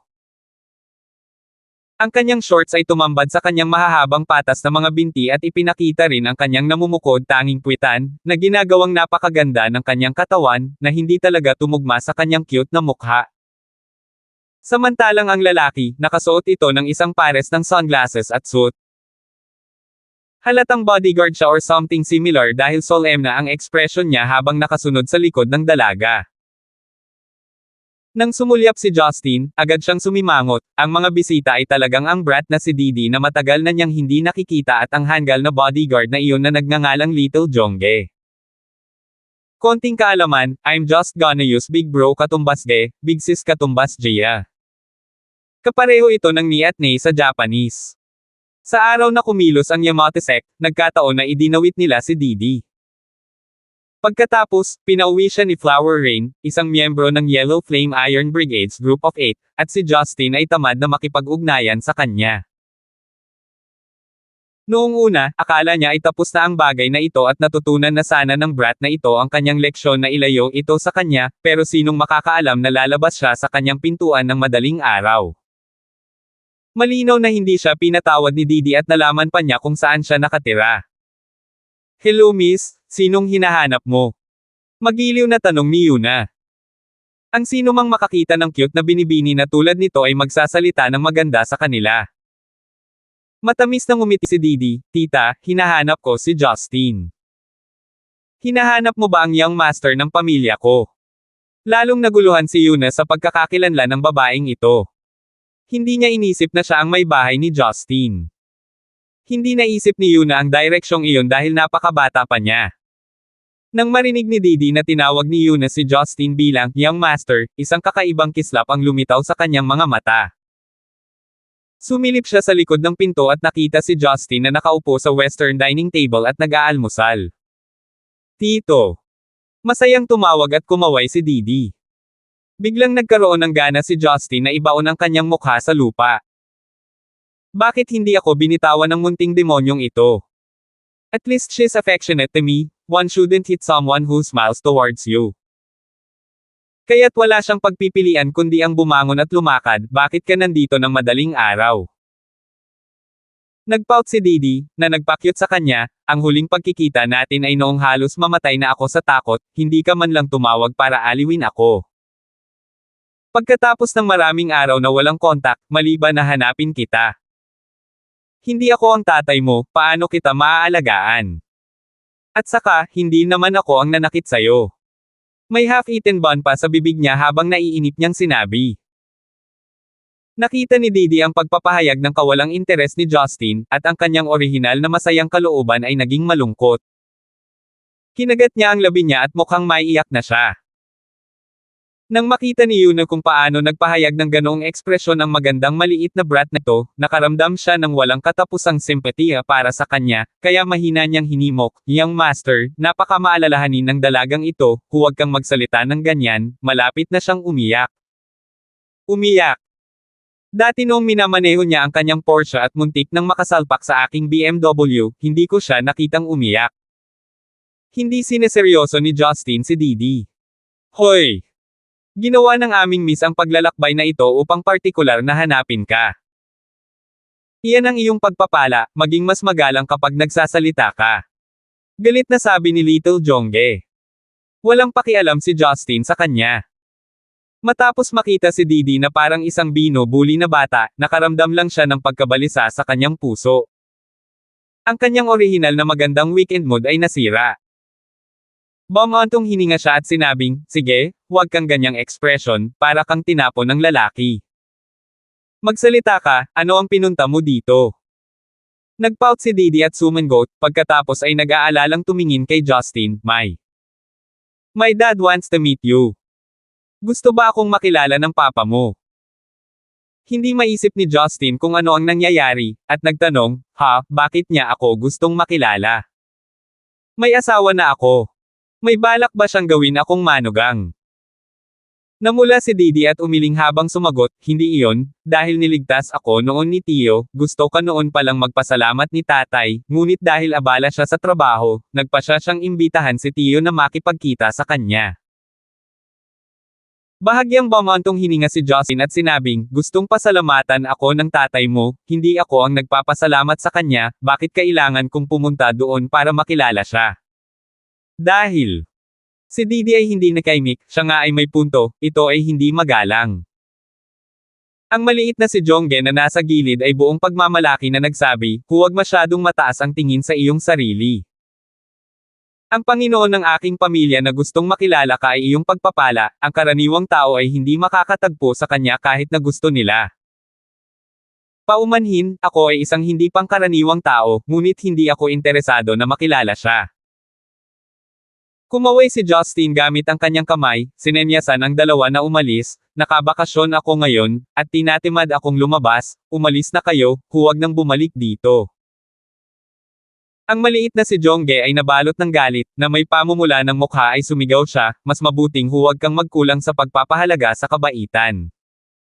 Bagamat pinalad mong nailigtas ang ating binibining minsan, ito'y isang kalokohan lamang. Inimbitahan ka lang ng master namin dahil mabait siya at may malaking puso, sino ka sa tingin mo? Sa tingin mo big deal ka? Humikab si Justin, same time na ayaw niyang makipagtalo sa kanya, kaya sinabi niya, maaari kang umalis, gusto ko pa ring ipagpatuloy ang aking almusal. Nakita ni Didi na isasara na ni Justin ang pinto, kaya agad siyang umakyat para yakapin ang baywang ni Justin, at sabik na sumigaw, Tito huwag kang ganyan. Nako! Gustong-gusto ka ng tatay ko na makilala ka, pero dahil hindi angkop para sa kanya na sumama. Kaya, so ano? Nakita ni Justin kung gaano kawalang gana ang hitsura ng babae, at hindi siya masyadong matigas ang ulo sa kanya. So pwede mo ba siyang makilala, uncle? Kunin mo ito bilang nagmamakaawa ako sa iyo, hindi pa ako nakiusap kahit kanino, nakikiusap lang ako sa iyo dahil ikaw ang uncle na pinakagusto ko, mahina at malumanay na pakiusap ni Didi, ang kanyang pares ng matingkad na mga mata ay tila basa-basa. Ang nakakaawang pagmumukha niyang ito ay magpapasakit sa puso ng sinuman. May dalawang bagay na hindi kayang panindigan ni Justin, ang una ay ang pagluha ng isang inosenteng babae, ang isa pa. Hindi pa niya naiisip. Sigurado ka bang hindi ka nagdadrama, bakit para kang maliit na puting bulaklak sa gilid ng bangin na may patak ng hamog? Hindi ito katulad Morris. Nakaramdam ng inis, hinaplos ni Justin ang kanyang ulo. Ang ekspresyon ni Didi ay naging mas malinis at inosente. Para siyang magiging lingga na puno ng puting glutinous rice ball habang nauutal, Tito, pwede bang sumama ka sa akin? Kung hindi ka sasama, siguradong iisipin ni Daddy na may nagawa akong masama para magalit ka. Baka mag-grounded pa ako sa paghinto ng allowance ko, mag-isa na lang ako sa bahay. Si Yuna na nakatayo sa gilid ay halos mapaiyak, tinulak niya si Justin, "Young master, nakakaawa ang dalagang ito, samahan mo lang siya sa isang paglalakbay. There isn't anything urgent to attend to anyways, maybe it's really inconvenient for her family." Dahil kahit si Yuna ay nagsalita na, hindi na kayang ipagpatuloy ni Justin na humikbi si Didi sa harap niya, kaya tumango siya, "Sige, sasama ako sa iyo," kaya itigil na ang pagpapakita ng ganoong ekspresyon. Nang marinig ito, biglang nagliwanag ang nakalulungkot na mukha ni Didi, na para bang natangay ang lahat ng madilim na ulap. Nagpakita siya ng isang pares ng matamis na maliit na dimples habang nakakapit siya sa braso ni Justin. Marahan siyang ngumiti at sinabing, "Alam kong ikaw ang pinakamabait, Tio. Alam kong sasama ka sa akin." Biglang naging ganito, nakakaawa siya. Siya ay isang maliit na demonyo. Sa wakas ay napagtanto ni Justin na bumaba ang kanyang cultivation level, kahit isang brat na hindi pa matured ay maaaring linlangan siya. Anong kahihiyan? Ipinadala ang Didi sa isang itim na Audi A8, mukhang binago ito. Kahit papaano, sa isang sulyap, masasabi ni Justin na ito ay dumaan sa hindi tinatablan ng bala na paggamot, tila natatakot din ang ama ni Didi na may mangyari sa kanya. Ang maliit na si Jongge ay nakaupo sa front passenger seat, habang sina Justin at Didi ay nakaupo sa likod. Para sa dalawa pang pusots, ang isa ay nasa unahan at ang isa ay nasa likod. May ilang bodyguard din na nakasuot ng itim. Bahagyang nagulat si Justin, tila ang pamilya ni Didi ay hindi lamang isang ordinaryong mayamang pamilya, ang pangkat lamang ng mga bodyguard na ito ang maaaring makipagkompetensya sa mga pinuno ng ilang maliliit na bansa. Halatang natakot sila dahil sa kidnapong kanina. Sa paggunita dati sa Maple Forest Leisure Center, sinabi ni Deacon na ang pag-atake ay kanyang inayos, sinimulan ni Justin na isipin na ang mga naturang hakbang ay kinakailangan. Kung tutusin, kinakatawan ni Deacon si Darkwater, para pilitin ang prinsipe ng korona ng underworld ng silangang rehiyon ng Stonegate na personal na magpadala ng mga tao, dapat ay medyo malaki ang issue. Matapos umalis ang tatlong kotse mula sa sentro ng lungsod ng Stonegate, nagmaneho ito patungo sa coastal area sa timog silangan na lugar. Nagmaneho sila hanggang sa makarating sila sa isang leisure villa malapit sa beach, pagkatapos ay bumagal at pumasok sa isang manor na nakaharap sa dagat. Ang maliwanag at magandang sikat ng araw, ang maalat na simoy ng dagat, at ang walang katapusang bughaw na dagat. Ang gusali ay nakaistilo tulad ng isang kanlurang hardin, na may isang bilog na bubong, maiikling romance style na mga haligi, na may mga soft flower at berdeng dahon na magkakaugnay bilang mga dekorasyon. Sa dalisay na puting bahay, mayroong isang matingkad na bokonahing pinalawak palabas na may mga dilaw na bulaklak at baging na nakasabit dito. Sinundan ni Justin ang ipinagmamalaking Little Jongge at ang iba pa sa manor kasama si Didi. Napagtanto niya na mahigit 10 bodyguard ang nasa sala, at lahat sila ay may matitinding ekspresyon, na para bang anumang oras ay maaaring sumiklab ang away, hindi nila mabibigo ang kanilang pagbabantay. Nang makarating sila sa hagdanan, walang ekspresyon na naglakad ang isang lalaking nakasuot ng deep blue short-sleeved shirt. Siya ay may mixing buhok, manipis na labi, mambok ang mga kalamnan, para siyang inukit ng bato, at may titig na parang matalas na espada. Naghihintay sa iyo si Master sa itaas, sumama ka sa akin. Walang pakialam na sinulyapan ng lalaki si Justin, pagkatapos magsalita, hindi man lang niya hinintay na makasabay si Justin. Tumalikod na lang siya at umakyat ulit sa hagdan. Sa pagharap sa mapang utos na tono ng walang malasakit na lalaki at hitsura ng paghamak, napakunot ang noo ni Justin, at nanatiling nakatayo sa kinaroroonan niya, hindi gumagalaw. 107. Maaaring pakitunguhan ni Justin ang iba ng may katapatan, ngunit ang kailangan ay igalang muna nila siya. Napansin ni Didi ang hindi kanais-nais na pagbabago ni Justin, at nakaramdam ng matinding kaba, ngumiti siya nang humihingi ng tawad at sinabi, "Tito, huwag kang magalit, ang taong ito ang pinagkakatiwalaang bodyguard ng tatay ko, si Donald Zake. Laging ganito si Uncle Zeke, hindi niya sinasadyang pretuhin ka ng walang galang. Kung gayon, sinasadya ba niya maging ganito?" Ngumisi si Justin at sinabi, "Dinala ako dito ng walang humpay mong pag-iyak. Wala akong fetish na inuutusan. Kung ganito ang pakikitungo sa akin, hindi ko maiwasang maghinala na gusto ako ng iyong ama na kaladkarin ako sa kanyang pag-aaral at bugbugin ako." Namutla ang mukha ni Didi, ang mga karanasan niya sa tiyuhin na ito ay nagturo sa kanya na sa kabila ng karaniwang maiit na ugali nito, kapag nagalit siya ay hindi niya ipapakita ang mukha sa sinuman, kaya hinikayat siya nito, "Tito, huwag kang mag-alala, hindi gagawin ng tatay ko ang ganoong bagay, gusto talaga niyang magpasalamat sa iyo." Ang pagtawag sa isang nagyayelong patpat upang hilahin ako pataas na parang isang kriminal, ang iyong ama ay may kakaibang estilo ng pagpapahayag ng kanyang pasasalamat. Tulad ng dati, si Justin ay nanatiling hindi gumagalaw, masyadong tamad na kumilos. Nang si Donald ay umakyat sa isang liko sa hagdanan, at nakitang hindi pa rin sumasabay si Justin, ang pagkainip ay nagpakita sa kanyang mukha. Ngumisi siya at sinabing, "Hinawakan kita, para saan mo ibinubulong?" Ang sabi ko, "Sabihin mo sa master ng pamilya mo na bumaba na siya, hihintayin ko siya dito." Sinulyapan siya ni Justin, pagkatapos ay tumalikod, naglakad patungo sa malapit na sofa at umupo. Lahat ng naruroon ay nagpahayag ng galit sa kanilang mga puso, halatang labis silang hindi nasisiyahan sa ugali ni Justin.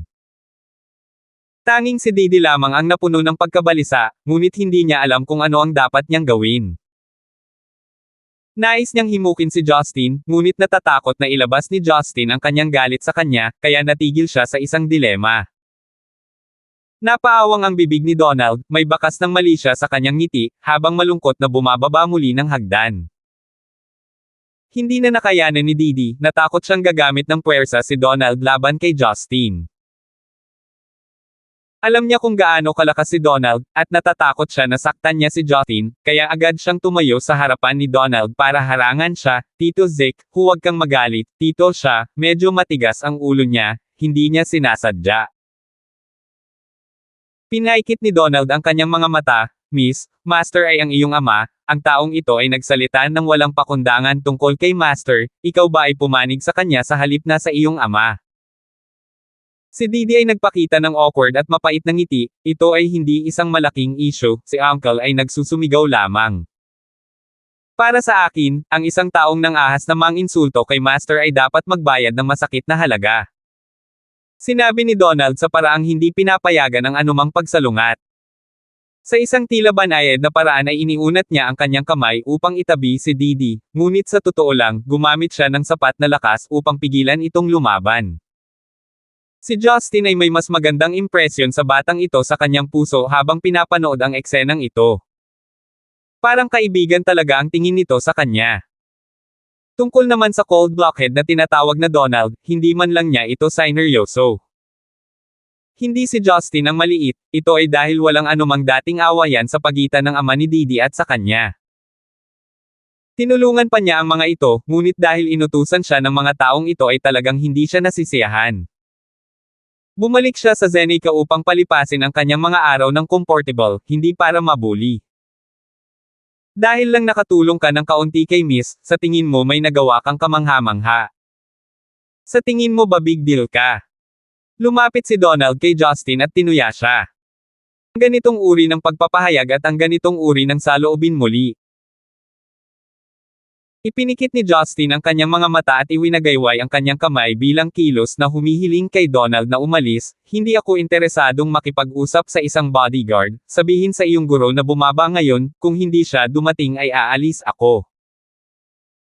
Umitim ang mukha ni Donald, bumungad ang marahas na aura na pilit niyang itinatago. Sa Stonegate, walang maglalakas loob na magsalita ng ganoong mga salita sa akin, subukang sabihin ang mga ito muli. Magwala ka, hindi ako interesadong makipag-usap sa iyo.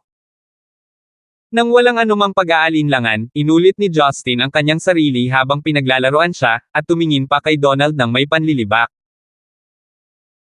Lumitaw na ang mga ugat sa noo ni Donald, na may mga basag na tunog na nabuo ang kanyang mga kamay sa mga kamao, at tila lahat ng kalamnan sa kanyang braso ay nakaumbok palabas. Sa kasamaang palad, kailangan kong sabihin sa iyo na aalis ka sa lugar na ito nang nakahiga. Nang gagamit na ng puwersa si Donald, isang makapal at malumanay na boses ang nagmula sa hagdan, Zeke, huwag mong pabayaan ang iyong tungkulin. Ang bumaba sa hagdan ay isang lalaking nasa katanghaliang gulang na nakasuot ng puting kamiseta, pantalon, at salamin na may kulay ginto. Siya ay may banayad na kilos at tuwid na anyo. Dapat ay nasa mataas na ranggo siya sa loob ng maraming taon, dahil ang bawat hakbang niya ay nagpapakita ng isang kahangahangang tindig, na may kalmadong ugali na ibinubuga mula sa kanyang mga buto. Tumayo si Didi sa gilid ng lalaki at tinapik ang kanyang dibdib bilang maluwag. Napansin niya siguro na dahil hindi niya kayang pigilan si Donald, kailangan niyang umakyat at ibaba ang kanyang ama. Pina-retreat ng lalaki ang lahat ng iba pang bodyguard sa room, pagkatapos ay pinaakyat si Didi. Bagamat hindi payag si Didi, hindi niya kayang suwayan ang kanyang ama, kaya't sinulyapan niya si Justin ng may pananabik at masunaring umakyat sa hagdan. Para kay Donald, nang pigilan siya ng lalaki, sumunod siya at tumayo sa isang sulok, tahimik na tinatitigan si Justin, na parang ulupong na iluluwa ang lason nito anumang oras. Paumanhin, kung tinakot ni Zeke si Mr. Gibson, masama ang ugali niya. Napangiti ang lalaki at sinabing, makiupo, Mr. Gibson. Itinuro ni Justin ang sofa, hindi ako natakot, nakita ko lang siyang nakakainis. At saka, naupo na ako, hindi ko kailangan ng imbitasyon Morris. Tumigas ang mukha ng lalaki, hindi niya inaasahan na mananatiling walang pagpapahalaga si Justin sa kanyang kabaitan. Natigil ang mga salitang sasabihin niya. Sa maamong mukha, ngumiti siya ng magalang at sinabing, Mr. Dapat akong kilalanin ni Gibson, ako ang ama ni Didi. Hindi napigilan ni Justin na tumawa at sinabing, ano ang ibig mong sabihin? Kailangan ba kitang kilalanin? Napunta lang ako dito dahil matagal nang nagmakaawa sa akin ang anak Morris. Ito ang una nating pagkikita, paano kita makikilala? Ang apelyido ko ay Fane, at ang pangalan ko ay Peter Fane. Mabait na nagpahiwatig si Peter, hindi siya naniniwala na talagang hindi siya nakilala ni Justin. Hindi maintindihan ni Justin ang kanyang sinasabi, Peter. Ikaw ba ay isang mang-aawit o isang artista? Celebrity ka ba? May inarte ka na ba o kumanta? Cough cough. Si Peter ay nagpanggap na umubo ng 2 beses. Naniniwala siya na si Justin ay sadyang nagkukunwaring kamangmangan, ngunit ang kanyang mga taon ng pagtatrabaho ay nagbigay sa kanya ng sapat na dami ng karanasan, kaya't muli siyang nagpahiwatig ng nakangiti, nagtatrabaho ako sa gobyerno. Ang pamahalaan ng Stonegate City. Sinisiyasat ni Justin. Ngumisi si Peter sa loob, gaya ng inaasahan, nakilala siya ni Justin, kaya't nagmukha siyang huwag magpanik, Mr. Sa wakas ay naalala na ito ni Gibson, tama, bahagi ako ng gobyerno sa Stonegate City, Peter. Tumango si Justin, at sinabing, karaniwan akong nasisiyahan sa panonood ng balita, ngunit ang pinapanood ko lang ay balita tungkol sa buong Zeneca. Ang mga taong lumalabas ay pawang mga premier o ministro. Kaya nga hindi kita nakikita sa telebisyon, bahagi ka ng gobyerno ng Zhonghai City. Dapat sa simula pa lang, bakit ka mag-iikot at gumawa ng bogtong, akala ko pa naman ikaw ay isang hindi ka pani-paniwalang senior na opisyal. Nanonood lang ako ng mga balita patungkol sa buong bansa at wala pa akong napanood sa lungsod, kaya hindi abnormal na hindi kita nakita. Maaari mo lamang sisihin ito sa iyong post na napakaliit. Masyadong maliit ang post. Matapos marinig ang mga salita ni Justin, namdaman ni Peter na malapit na siyang masukan ng dugo, awkward siyang ngumiti at sinabing, Mr. Tiyak na marunong magbiro si Gibson. Bagamat ako, si Peter, ay hindi maikukumpara sa mga ministrong iyon ng estado, ngunit sa kapirasong lupang ito na tinatawag na Stonegate, ako ay naging kalihim ng komite ng partidong munisipal sa loob ng mahigit 2 taon. Sa pamamagitan ng pagkabigla, nakuha ko ang pinakamataas na posisyon sa komite sa aking unang bahagi ng 40. Walang sino man sa bansa ang kasing swerte ko. Speaking of my luck, medyo nahihiya ako dito. Tiyak na nakita na ako ni Mr. Gibson, ngunit marahil ay hindi ako nag-iwan ng impresyon. Naunawaan ni Justin na ang matandang lalaki na ito ay may dapat kilalanin mo siya, bawal kang hindi makilala. Iba talaga ang utak ng mga politiko sa karaniwang tao. Masyadong tamad si Justin na makipagtalo sa kanya tungkol dito, kaya magalang siyang ngumiti, kaya ito ang sekretarya ng komite ng munisipyo, matagal na akong naghihintay na makilala ka, matagal na panahon. Sa wakas ay bumuti ang kutis ni Peter, ngunit lihim siyang pinagpawisan. What do you mean looking forward to meet me for a long time, hindi mo man lang nakilala kung sino ako kanina. Ngunit si Peter ay kung tutuusin ay isang taong nakaranas ng hirap noon, ngumiti siya at sinabing, ngayon ay inimbitahan ko si Mr. Gibson sa aking lugar dahil kulang ang mas magandang opsyon, kung pupunta ako sa lugar ni Mr. Gibson, magiging abala para sa akin kung malalaman ito ng media. Kaya gusto kong humingi ng tawad kay Mr. Gibson. Kung hindi mo ako inimbitahan dito, mas magiging kalmado ako. Inilibot ni Justin ang kanyang mga mata. Sa wakas ay naunawaan na ni Peter ang karakter ni Justin, hindi niya ito sineseryoso, ang sekretarya ng komite ng munisipyo.